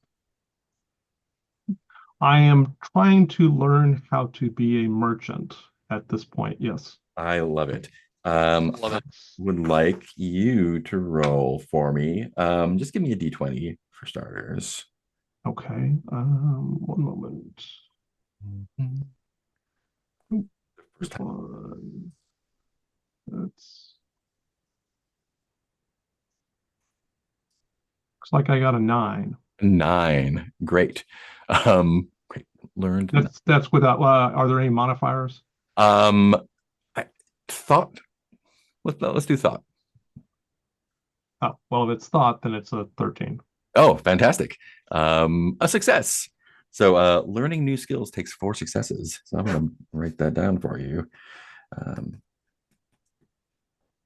And sorry, what were you learning? Salesmanship, selling, trading, How to be a merchant, merchant. Yeah, not specifically sales. great. Aderon is trying to understand the concepts of trade. Yeah, yeah. You are a quick study. Nice. Cool. So normally, the way that like leveling up and stuff works, you get experience for exploring mostly. When you level up, you can either add 1 to 1 of your abilities, get a new trait, or make a trait bump it up a level. So from skill to expert or expert to master. You can also spend time learning stuff at a destination, like we just did now, which is the first time we've done that. Cool. So back on the road. Oh, and like I'm also going to buy 6 sacks of odd fruits to sell. Oh, cool. Yeah, write that down and I did. Awesome. So when I aided Phaedred's sale, what kind of dice do I roll to aid the sale? Oh, that would be a D6, and if you spend your hero die. Yeah. And Okay. those generally refresh at the end of the session. Yeah. At the end of the session. Okay. Yeah. That's good. Oops, that's not what I And the wanted. way that works is you roll the d6, and then that gets added to the roll, A 1. A 1. which would have made it a 20. Yeah, that's a solid deal there. Cool. Solid profit. Cool. We got a good profit on that. Okay. So let us do our first misfortune roll then. So we're traveling out. Every time we travel for a week, we make a misfortune roll for the area that we're in, and it should be a new person each time. So who would like to make her a D20 first for misfortune as I look up at the area that we're going to be in? We're traveling along the Porcelain River. Yeah. Sure, I can roll. Cool. D20. Yeah, just the D20. 17. 17. Cool. Um, you're traveling for a week along this river on your left side here.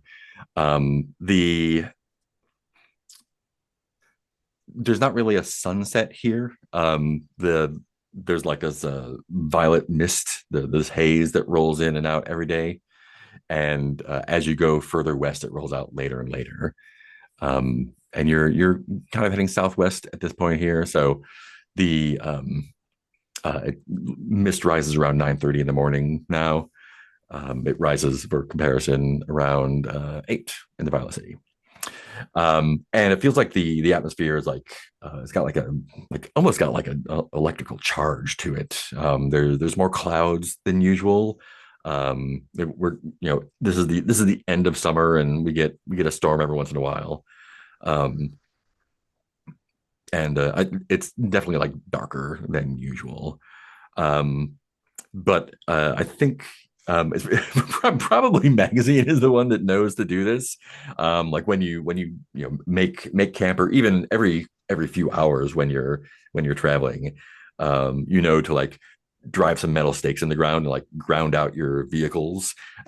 So you have this like there's like a constant static charge, but you know enough to keep it from damaging anything. So misfortune avoided. Next up, I will get you an encounter.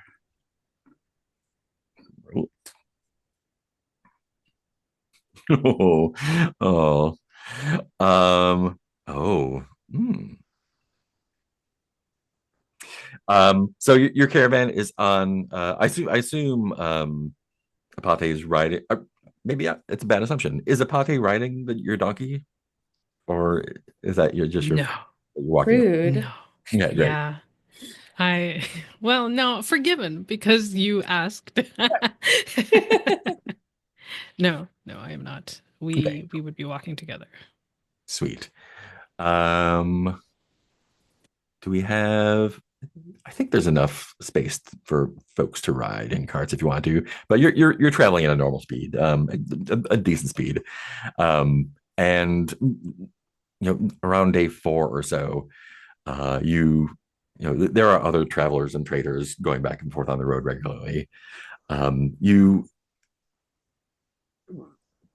late in the week, you kind of overtake someone traveling by themselves. They are kind of hunched. You assume it's like an elderly person, kind of traveling by themselves, which through there are vomes and other dangers around. So it's brave and or foolhardy of them, and they're kind of hunched. They have like a gray cloak just over. But seems a little bit spry every once in a while. It takes a little skip. Um, and I think, yeah, they wave you down as it's hard to tell if they're waving you down. They seem sad. They're just kind of they're not hunched from age. They're hunched from I don't know. They seem like they have a burden on them. Um, yeah, you can stop and talk with them if you want to, or you can leave them in the dust. What's your preference? I'm, if they wave to us, I'm inclined to slow down and say hello back. Yeah. Aderon is going Magazine to butter. Oh, sorry, go ahead. no, go ahead, Maxine. I was just gonna say magazine butter's like, no, no, no, no, no, no, no, no, no, no. Don't stop for those. But doesn't stop. It doesn't actually stop you because it's Right. like So what Aderon is going to do is Aderon is going to shift their shape to mimic this other person's shape, Oh, and then go up and bend down and greet them. fantastic. Um, yeah, they say, oh, traveler, I haven't seen anyone like you here. What's your name? You have a Our name? name is Aderon. Benito, but Benito the Yellow. That's just because that's where I'm from Saffron up in the east, but I've taken leave of the Rainbow Lands, seeking you. Is it? Do you think when you shift a little bit, do you think it is apparent that that happens? Yes. Fantastic. So I couldn't help that your body changed when you came to meet me. Was that intentional? I am here to negotiate between different persons. Negotiate. Well, I wonder. I'm looking. I'm looking to change myself. And they've got like kind of like the if you remember the goblins from the Hobbit movie, they kind of like have like a large like face and like big jaw and like hunched over, um, uh, almost like froggy, um, batrachian, I guess. Um, like I'm seeking to further emulate the Holy One, and to do that, I just need a little bit of sculpting flesh to. Is this you or something that you have with you? I'm willing to trade what I have, not the Holy One. I was grown in a vat. Oh, so and he kind of like reaches out, and if you allow him, kind of like fills your arm. Pliable. What would you be willing to trade? A hand? An arm? I am new to this concept of trade. Please explain your version of it, and I will compare it with Phaedred's version of trade. Well, you give me something that I want. And he's still like got it's not a grip on your arm, but he's like massaging it a little bit. Not in a creepy way, even just like in a like, oh, I would like some of that. Um, you give me something that you want, a piece of your pliable flesh, so I can become more like the Holy One. Um, and I may have. This is gonna look bad. Reaches into his robe and pulls out a gun. Um, this is not like a gun that you've seen before. This is clearly something from long ago. This is like prehistory. There's long ago, and then there's like information purge, and before that, we don't even know what happened. But this is Is some it sort of artifact. is it like something I've seen in my dreams? Oh, I don't know. Let me see. What do you say? It doesn't look super familiar. Maybe like the style a little bit. But yeah, it is unlike anything you've seen before, in dreams or not. Um, Yeah. and it's almost it almost like it is there are dim clouds right now, but it's almost as if the sun is glinting off it, even though the sun is hidden. It has these almost unreal lights coming off of it. Like you would think they were coming from within, but they look like reflections. And it is a pistol of some value. And So Phaedred, you can see even from this distance that this is worth a good chunk of change. I think so. I'm gonna pull the pull the reins and bring our cart to a halt. I'll dismount and come up to Aderon, and I'm going to tell him. I'm going to whisper into his other ear, Aderon, only trade that which you are willing to part with. It's up to you, but I will say that object he is offering is very valuable, but I don't but he wants your flesh, and if it were me, I would probably not take that. At the same time, I am not made of the same material that you are. thank you for your skilled advice, Phaedred. I do not know if this will help you, but I will give you an arm,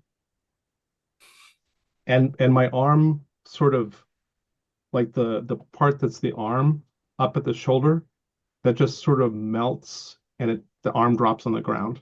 Amazing. And I want to say that I'm making a real trade here. I will take a permanent loss of either 1 or 2 life points because I've given up part of my flesh. Yeah. Let's do rolling. Yeah, 2 life points I think will be fair. Okay. Yeah. Great. And you are now the proud owner of a prohibited radiation gun from long ago that will do quite a bit of damage. Or you can sell it for a good chunk. A prohibited radiation gun? Yeah, that's 3d8 damage if you manage to hit. Radiation gun. Also, maybe keeping it on a site is a good idea. Right. But yeah, so Benito, like not even looking at you, like hands it over, and just like grabs on, and he pulls out, digs around again, and he pulls out a lump of coral, dry coral. There's like a coral stone that grows here, and it's in the shape of like a looks like a frog. It's like dryland coral. It's golden in shape. And it's or golden in color. And it's vaguely toad shaped. And he is overjoyed. He takes it and he starts like pressing it into himself, and he has a little lump of coral on a rock and is muttering to it and like trying to figure out how to make himself look more like it. And he is just overjoyed. Fantastic. Adoran, can I touch that gun? Here, you can have it. And Adoran reaches out with the right hand, which Adoran has no concept of this. Adoran just hands it to you. Yeah, Ipate will take the gun. Well, I cannot trade an arm with you. I am not made of the same thing as you. Why would I want to? I I don't understand. Well, I can't just take this. I just wanted to touch it. Maybe take it apart a little. I want to see its innards. Ooh. You can teach me something. I can. I can tell you of the visions I have seen in my sleep. They haunt me. Oh, and I Adder, wish to learn of them. Sorry, take 30 experience points for that. That was a good trade. Sorry, I interrupted. I am pleased. You can spend time teaching me so that I may know the protocols of the things in your dreams. I shall.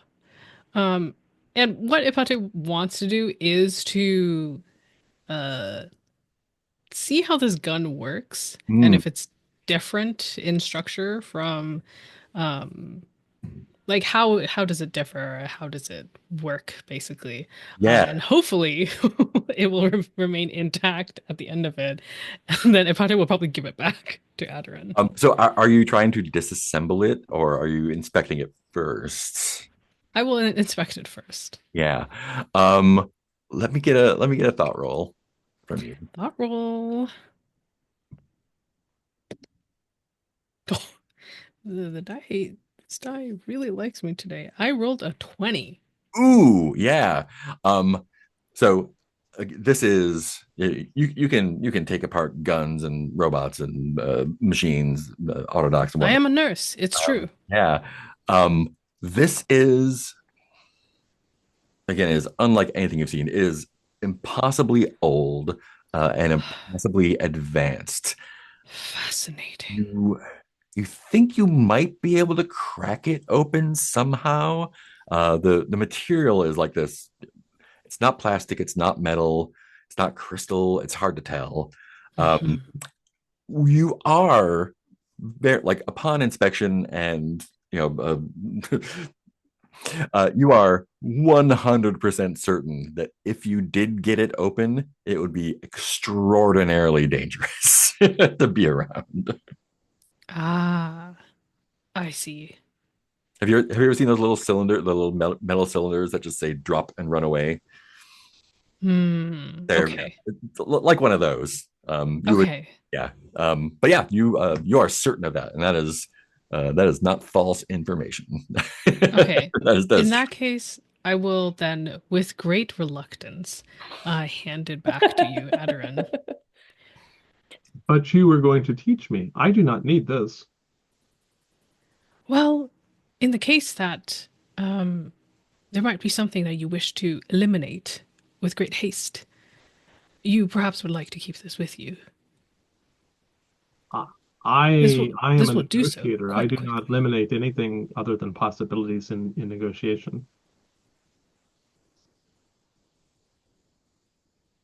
All right, I will hold on to this for you then. And if at any point you change your mind and I am not Excellent. We shall have eliminated an ongoing entirely. negotiation. Yes. Yes. And I'll touch the gun again, like, oh, I really want to take it apart. Fantastic. Let's see. No one needs to get healed. There's no extra days, so I think we're going to arrive at the Last Serai. It's the top of the hour. Do you need to do cat stuff? Yes, I do need to. Cool. Let's take. We'll start with 10, and if you need more, well, we'll take more. Cool. Sweet. We'll see you in Thank you. 10-ish.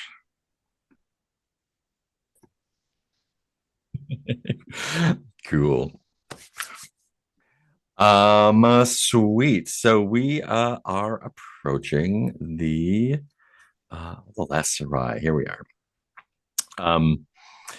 It is uh evident as you approach from a long ways away. This is a even bigger than the porcelain citadel. That may be the yeah. It is. I mean, this is almost a city proper. There's a giant, like coppery green metallic stepped tower in the middle. There's smaller, sort of globish buildings with, some of them are like carved like skulls. Some have these big crystals in them. Let me paste you a picture of the entrance here. It's pretty cool.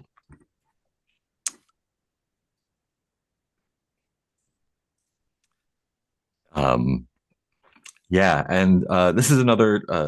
This is the um, furthest east trading outpost from the satraps. Also, mostly inhabited by porcelain princes. This is still porcelain prince land. Um, and yeah,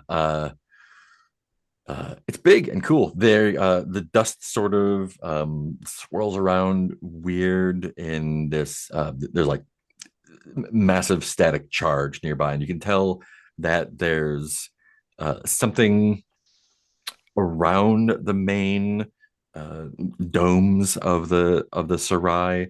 There's like a circle where the dust is kind of built up.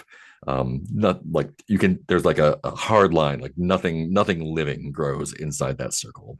Um, it's some sort of field is, you know, if it's protecting it or keeping something from leaving or an energy source, but it is around this whole place. But yeah, it is a massive trading outpost. There are a lot of people of all types there. Some satraps, a lot of porcelain princes, a lot of rainbow landers, nomads, um, all sorts of stuff. Uh, there are a few buildings nearby. Not not like a lot of travel, but close enough to be sort of separate. There's a something that looks like a giant sphere on kind of like a cut off pyramid. There's another sort of set of globular places that look like uh, more traders are going in and out of there. There's another set of buildings that are mostly inhabited by satraps. It looks like it's kind of their hangout. And then there's a separate tower, another like another tall green tower. You can see it from here, um, a few hours away, maybe travel. There is nobody nearby there at all. Um, yeah, what are your intentions here? What would you like to do? There's plenty of opportunity for all sorts of things. Do we have anything to trade? No, right? We just got rid of the beans. I bought some odd fruits. On fruits, that's right. It's base price at the Porcelain Citadel, but hopefully I'd be able to sell. Hopefully we'd be able to sell them more here. Sell them for more here. Oh, by the way, that weeks of travel, I did mark off 6 sacks of supplies Thank you. Thank you.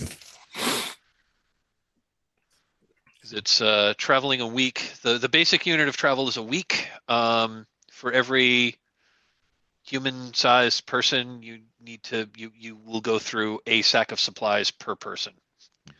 So I bought 6 sacks. I bought 12 sacks of supplies in the Porcelain Citadel. We have used 6 of them.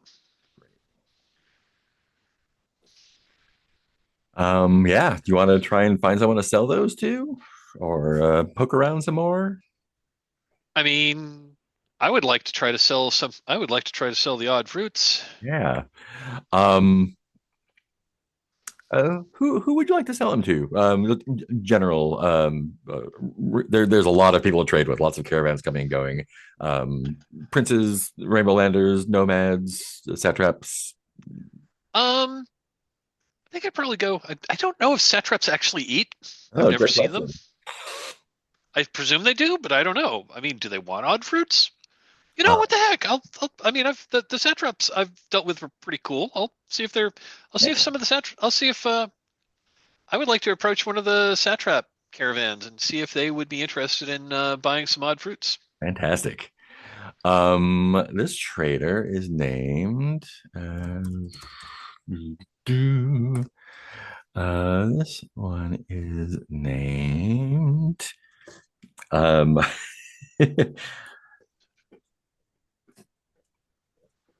catalog 117 or 117 catalog. I forget the direction of their names.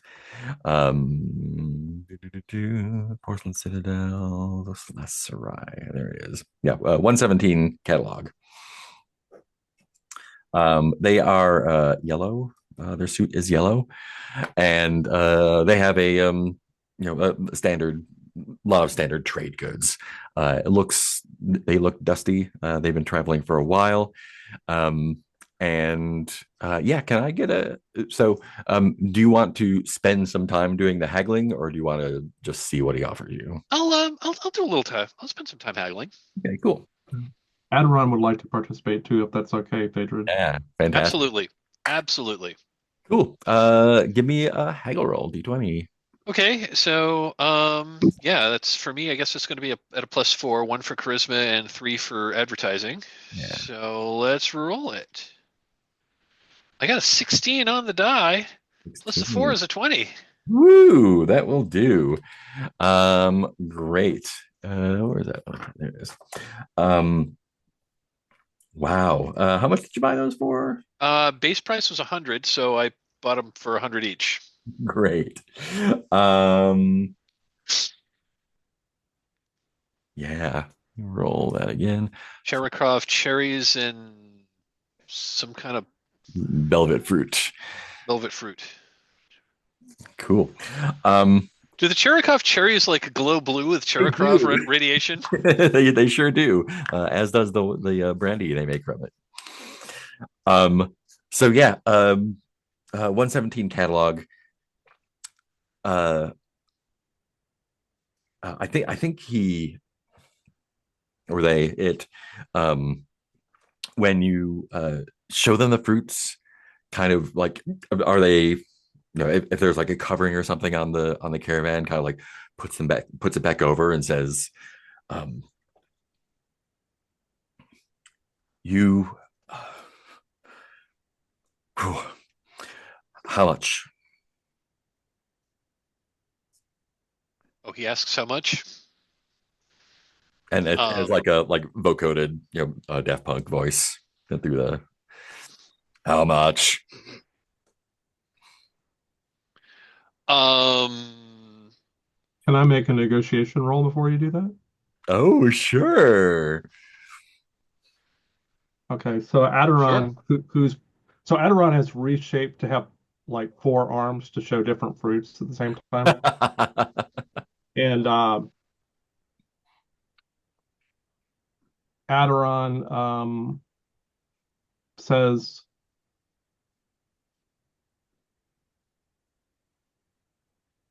"For which purposes would you like to use these fruits? Perhaps we can arrange that they be more effective for your uses." I don't think they could be, but roll a d20 anyway. Aderon doesn't know. Okay. Let's see. Uh, That's what I want right there. Okay, so that's a 15 die roll, and um, do I get to add something in? Charisma. I don't have charisma. All right. Well, actually, no, I don't have charisma. Cool. Um, he says, "Name a price. Name a price." Um, and I'm thinking, these were shacks. I'm guessing they were crates of fruit. Yeah. So, um, I'm going to start high. I'm going to say 500 a crate. And how many crates do you have? 6. 6. 500 a crate. That's 6. He like reaches into a pouch and just dumps piles of little plastic squares into your hands. Like, done, sold. All of them? I'll take all of them. Okay, here you go. Enjoy your Cherikov cherries. I will. Thank you so much. Are you traveling regularly? Um, we come through here. This is actually our first time here. We haven't yet decided what our trade route will be. But And you if this if this is, I do have a source for these. So if this is something you are interested in, I'm sure we could come up with a equitable arrangement. And no trouble on the trail. We didn't really. I mean, we didn't hit any real trouble. No. Do you think the rumors are true about the infiltrators? Oh, the Vomish infiltrators. You do know. Yes, So bad. You're I very think brave. I'm. I believe those rumors. I've seen some evidence thereof.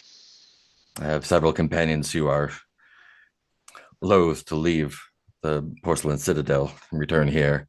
Many caravans have decided to go other away from the steppes. I think Magazine is audibly crying during that time. Thinking about Maul. If you bring back more, I will buy more. But be quick. I will keep that in mind. Thinking to self, damn, should have bought more. I know. Ivana Go is back there. gingerly patting Magazine's back, like, oh my God. I was gonna say, like just like really loudly crying, like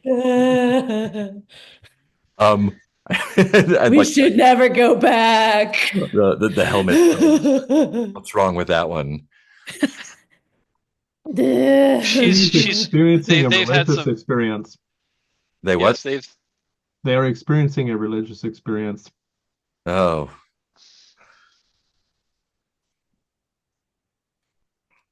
Do you We'll need never go back. help? Never go back. Great. Well, if you do decide to go back, I'll be here waiting for a little while at least. I've got to and he's got a small auto golem to like pile stuff. It's like a fancy hand truck, basically a fancy motorized hand truck. Like piles us and it's like I'll be right here. Don't sell to anyone but me. Catalog's your friend. 117. Just ask around. I'll be here for at least a few more weeks. All right, we will keep that in mind. And he just motors off to the building that the other satraps are.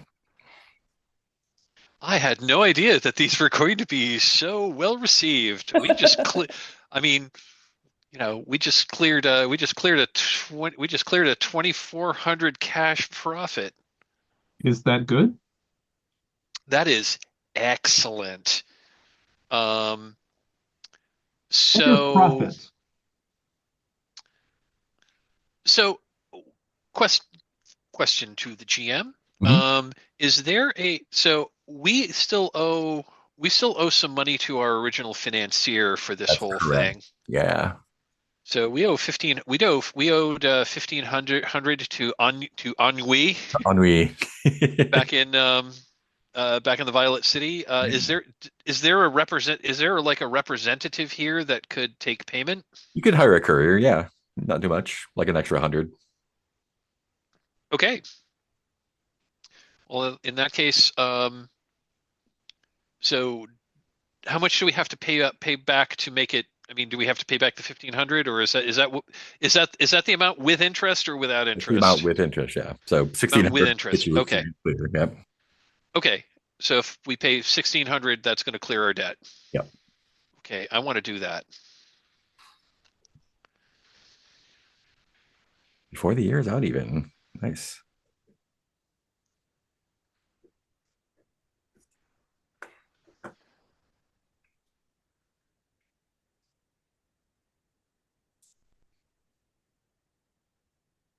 And we still have more money than we started with.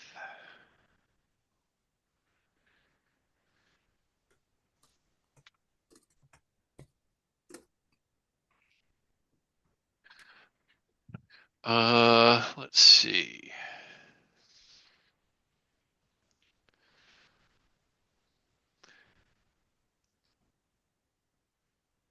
And yeah, okay. I'm I'm I'm I'm I'm tempted to use some of those funds to clear out some of my other debts. May Um, I make a suggestion, Phaedred? yeah. Sure. In the realm of negotiation, it is best not to put all of one's cards on the table ahead of time. True. That is absolutely true.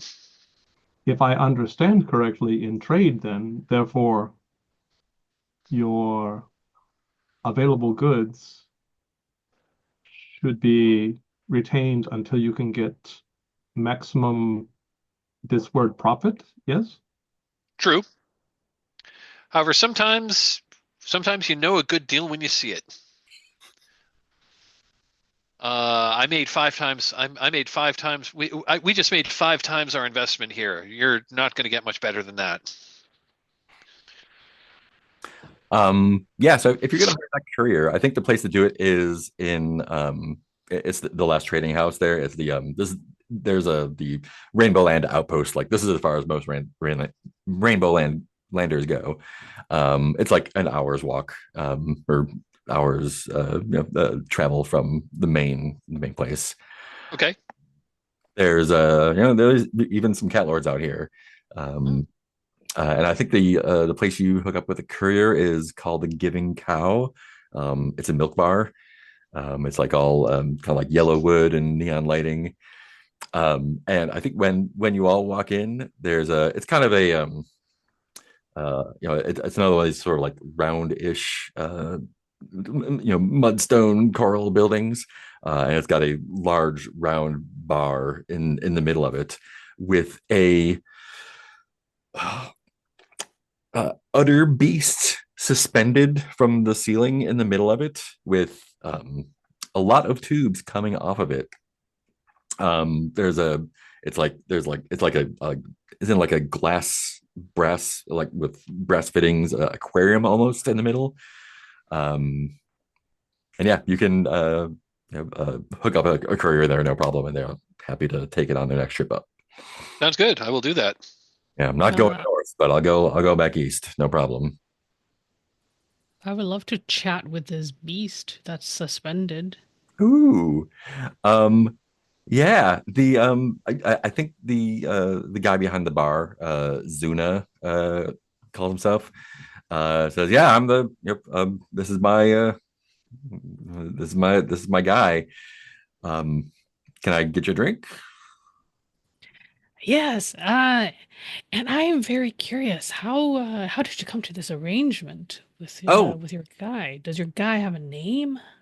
a name. Yeah. I guess it's the cow, right? The Giving Cow, named after the bar. Yeah, it's the Giving Cow. It was. I mean, it's not it was grown. We got a. I mean, I don't know how much detail you want, but we grew it, we bought it to be yeah, it's an investment, but yeah. yeah, I do a little bit uh, of that on the side for myself, but this is my prize creation here. Yeah, yeah. Uh, is it possible if I could I go closer? I'm very fascinated with creatures of all kinds, really, organic or otherwise. Oh, I mean, I can tell you what you need to know. What are you looking to Well, do? the You want thing one? is, I love chatting with them. Oh, it doesn't talk. Well, I can still chat. I mean, yeah, you I can will buy a all you want. drink. Yeah, buy a drink. Drinks here are 70 cash if you will have one. There it is. This is a Where's my money? Yeah, I'll um, spend it. yeah. If you spend that, which you will, so everyone here gets 25 XP just for coming.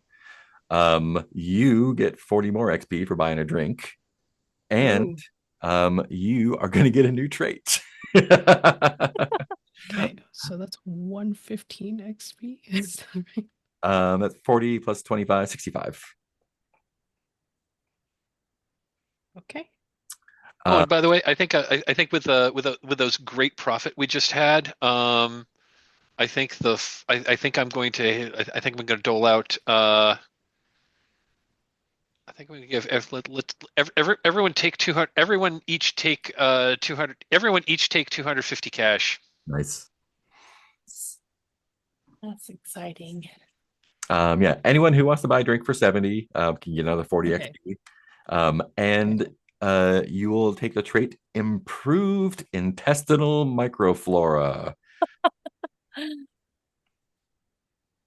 Some probiotic milk. Exactly. Improved. Among the benefits of which are resistance to food poisoning, Well, which, handy. which occasionally does come in handy. Yep. Is I'm sorry, that how many XP skilled? did you say we got just for walking in the door? 25 for walking in the door, 40 for buying a drink.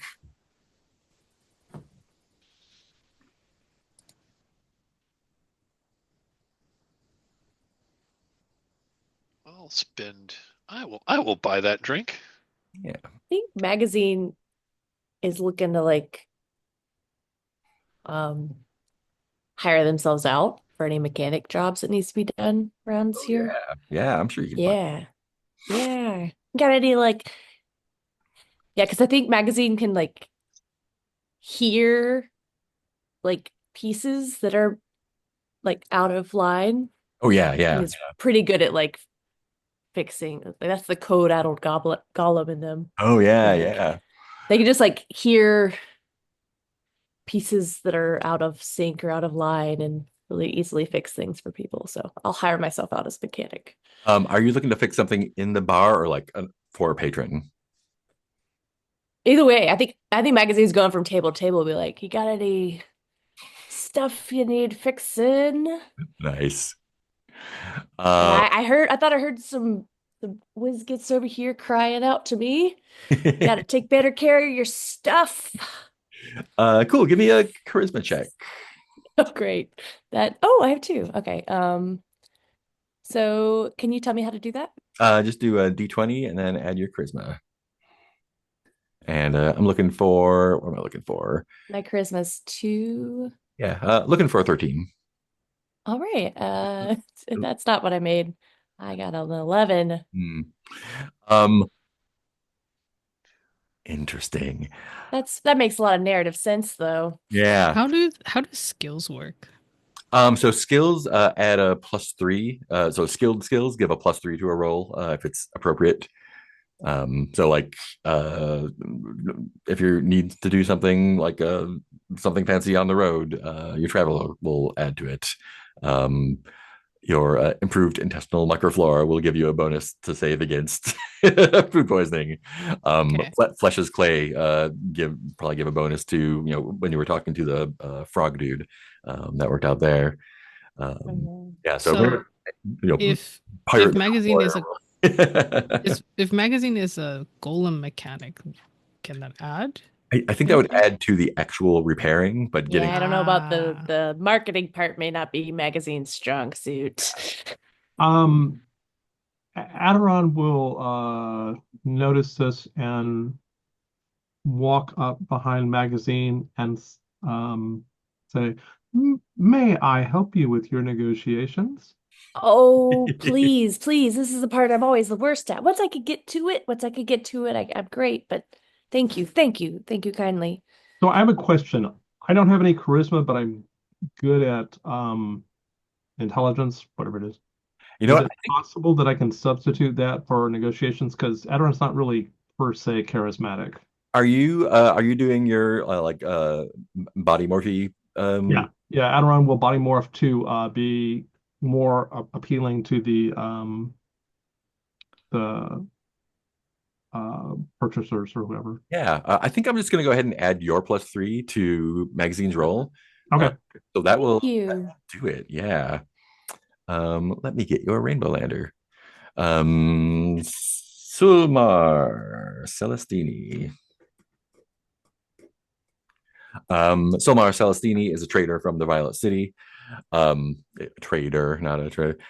They are just they are all teeth, just grinning all the time. Very charming. And when the two of you come up, like they do their mirror neurons fire off when they see you. Like, oh yeah. I mean, I've got, gosh, what do I have? I've just got my cart out back, but it's it's a rough road. I tried the high road. It's not worth it. Let me tell you that much. It took me a little bit longer to get here. So if you want to take a look, I can, I can throw you some cash. But yeah, no problem. Do you need a ride anywhere?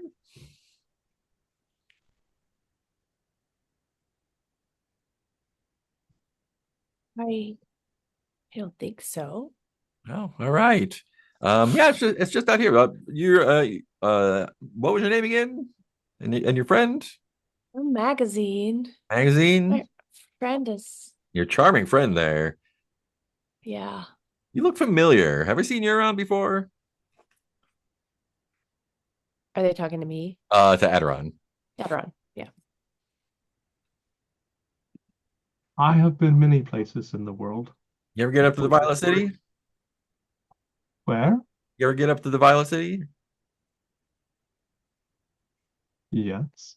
Oh, well, that must be it. I get down here every chance I can get. Let's not so much as a business thing, but more of a vacation. It's uh sometimes those, yeah, I'm not allergic or anything, but sometimes those cats just get on your nerves, you know what I mean? You know what I mean? I find that taking a moment to meditate helps in situations where things are aggravating. Huh. Yeah, I mean, that makes sense. And you can't let your guard down around them though. But yeah, you two come on out. I'll show you. I'll introduce you to the to the cart. It's a workout, but hopefully you can grease her up a little bit. Yeah, and I think it's a relatively easy fix. Can I just get I guess it's gonna be a thought roll plus your mechanic, so D20 plus 4. I'm looking for a 7. 8 plus 4. Yep. Fantastic. Yeah. Super easy fix. You grease his wheels, patch stuff here and there. He is overjoyed. He is just jabbering at you the entire time though. He, especially to Aderon, you guys are best friends now. And he's like, yeah, vacation money, whatever. He throws you 300 for that. And Yay. go ahead and take 30 XP for that as well, both of you. Hooray. Yeah, great. I've had my fill, so I'm about to head up. Sure, not heading back. I hear I hear a lot of things. Little trip could do you good.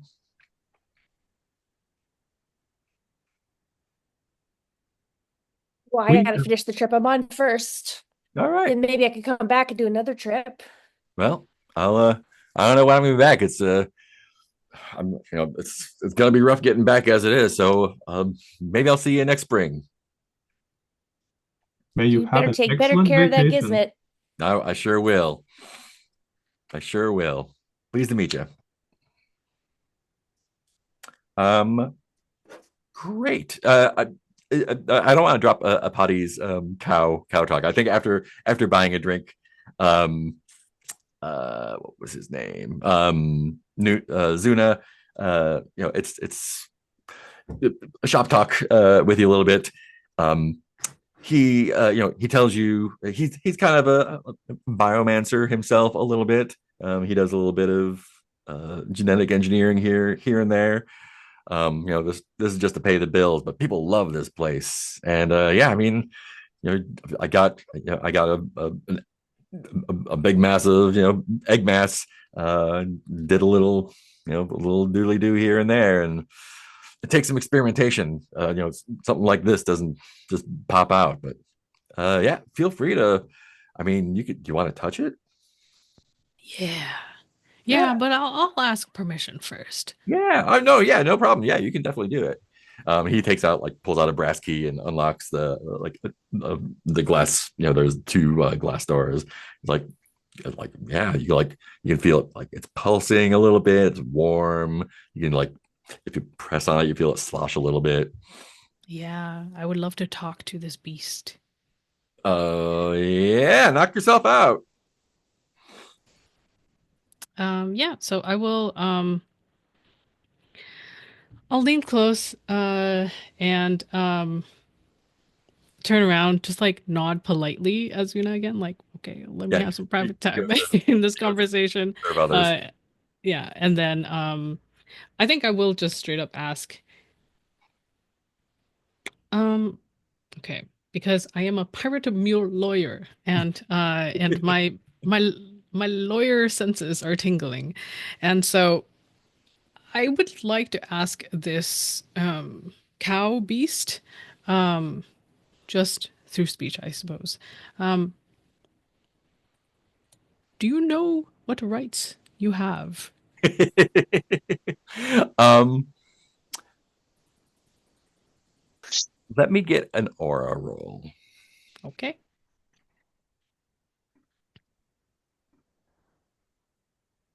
Oh, I rolled a 12. Yeah, um, Plus 2 is 14. 14. Can I add my pirate mule lawyer skill to it? Yeah, 14 to 17. I'm looking for 17. 18. Yeah. Yeah.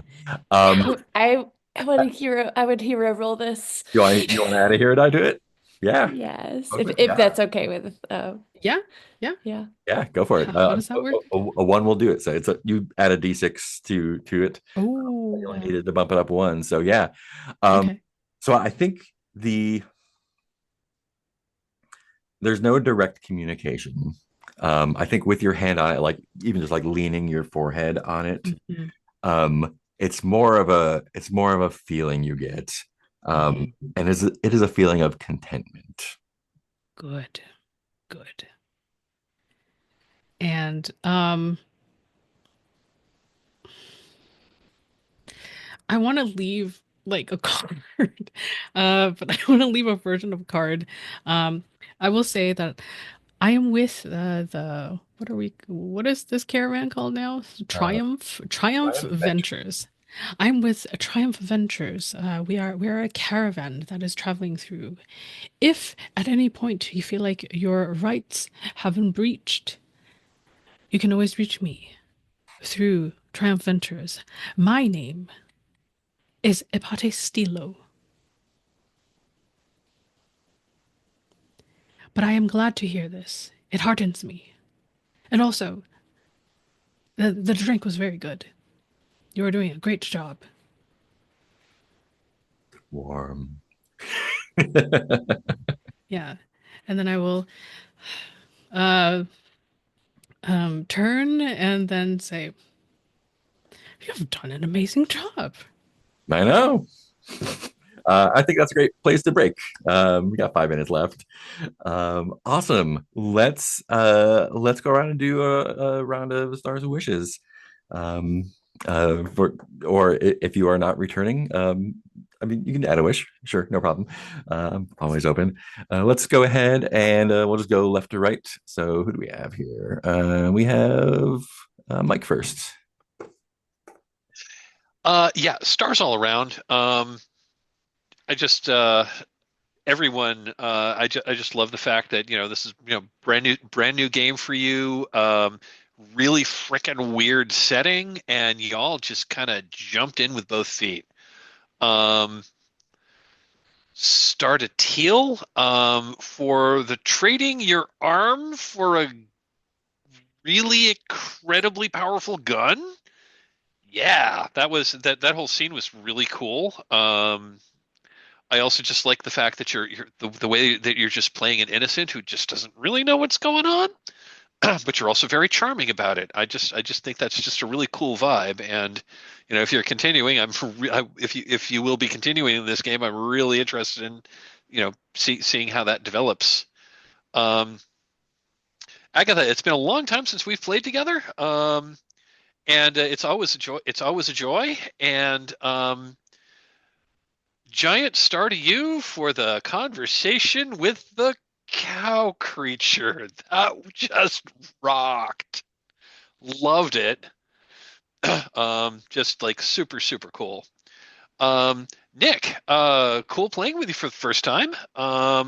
And and yeah, just you know, your enthusiasm was great. And I would really love to see like, you know, I would I'm and this is kind of like going into wishes. I'd really like to see where you take this character with you know, with the your driving instructor. We don't have like a motorized vehicle yet, whereas like, but that would be really cool if we acquired one.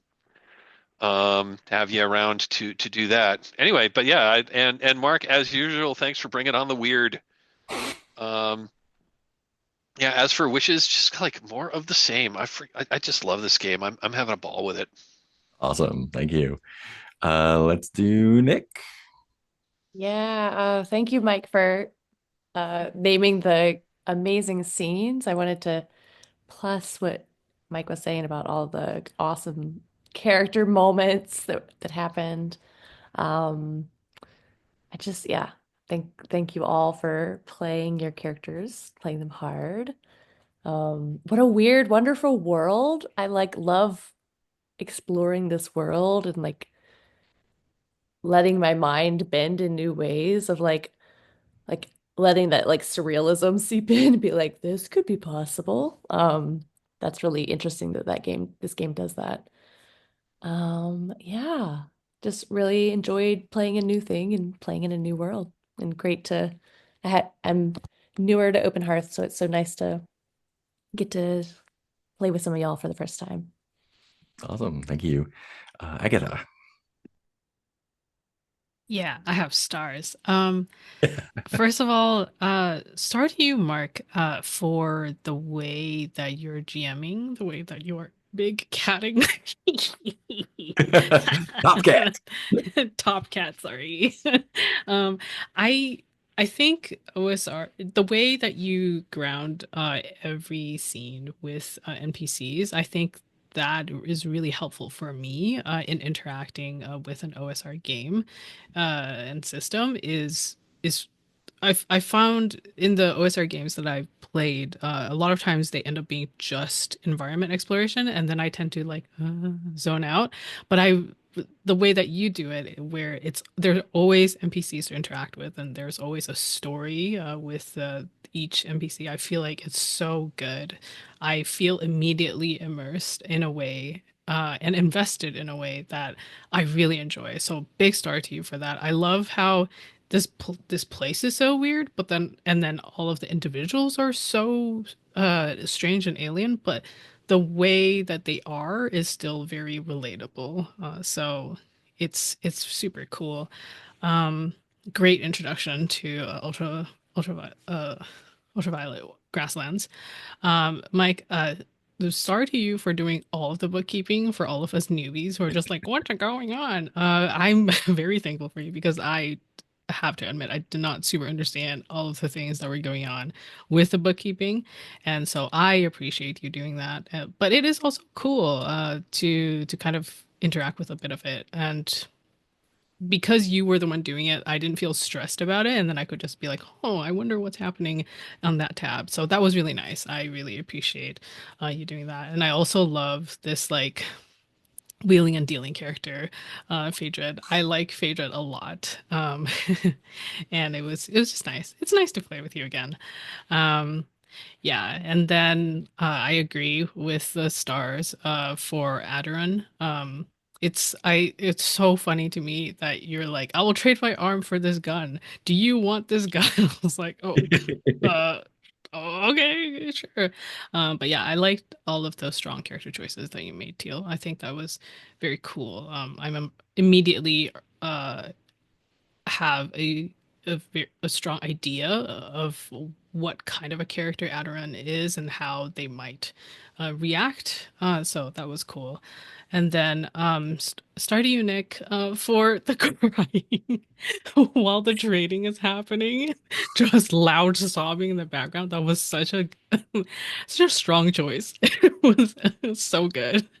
Um, but yeah, and also, but also immediately from the beginning when you had when you chose or rolled that lost someone important, and then your first vignette, the character moment where you're like, oh yeah, a magazine is saying goodbye to their mom, and their mom is dead. It's like, oh, okay. And it was just, I really liked it. It was it it also was a very strong character moment. I immediately feel like I knew an aspect of magazine, and then I also felt for them in a way that was really nice. I was like, oh, this poor child. So yeah, I really liked it. Start to you. Any wishes? Wishes. Well, I'll be back next week. I am interested Okay. in I guess, I mean, depending on who's there, like seeing the other storylines Yeah. and yeah. I mean, also more of the same. I'm very interested in this world and exploring it. Yeah, there's so much. Cool, thank you. And Teal. Yeah, so as Ariel said, just it's amazing to see these characters express their individuality and the the moments that seize them. The cow with talking to the cow is amazing. And I when you started walking up to the bar, I'm like, what's going on? And it's like, oh, okay. And I think everybody had it's very easy to be in character because everybody else is in character so well. And the setting itself is a character, just an amazing character. Also, Mark, as Agatha said, you bring so much to the NPCs that it gives us a lot to interact with. Um, so I'm very, very happy. As far as wishes go, I want to continue playing. I wanted to check it out, and I just need to know exactly what the timing is Yeah. because it looks like going forward it's going to be an hour earlier, maybe. I'm not certain. Shouldn't be. It should be the same Okay. time. Um, Well, we are going through the time. oh yeah, the time. We are We're having we're going to daylight savings time. Got Or it. we're yeah. Ooh. Yeah, it should be the same time, but I'll make sure that everything works out on the calendar. Okay, just checking. And then my primary wish at the moment is I don't know if there is some sort of venue that I can talk about my character a little bit more to figure out a little bit more background stuff. Mhm. Um, I will also say that part of my intention here is to make things up. Yeah. They don't have to be valid in the setting because Aderon is scrambled, so it doesn't really know what's real and what's not real. Mhm. But my intention is to toss things out, and I'll try and I'm actually a backer of the Kickstarter too, so Oh, uh, awesome. Cool. so I will do some more research and try and come up with actually setting some semi-canon things. Yeah. But if that's okay, I'd like to Yeah. continue to just toss things to you, and then you can figure out how you want to work with them. Yeah. I mean, the only real canon is what we've seen on screen so far. Yeah. And like I've got the book of stuff, but yeah, it's all open. Awesome, cool, thank you. Yeah, I had a great time. It was cool to get three fresh travelers in here, mixed up a little bit. It was really cool. I loved everyone's particular. It's been a while since we created characters, so I was like, how does this work again? But it was super cool to see everyone like three travelers completely different, like completely different. um a wish for myself is to continue working more of your backgrounds into the stories, and that goes for everybody. Yeah, but I love the characterization. I think we talked about everyone, the arm coming off and the talking to the cow and the crying over ma, and the usual wheeling and dealing, making deals. The interaction with the little frog guy is super sweet. One of the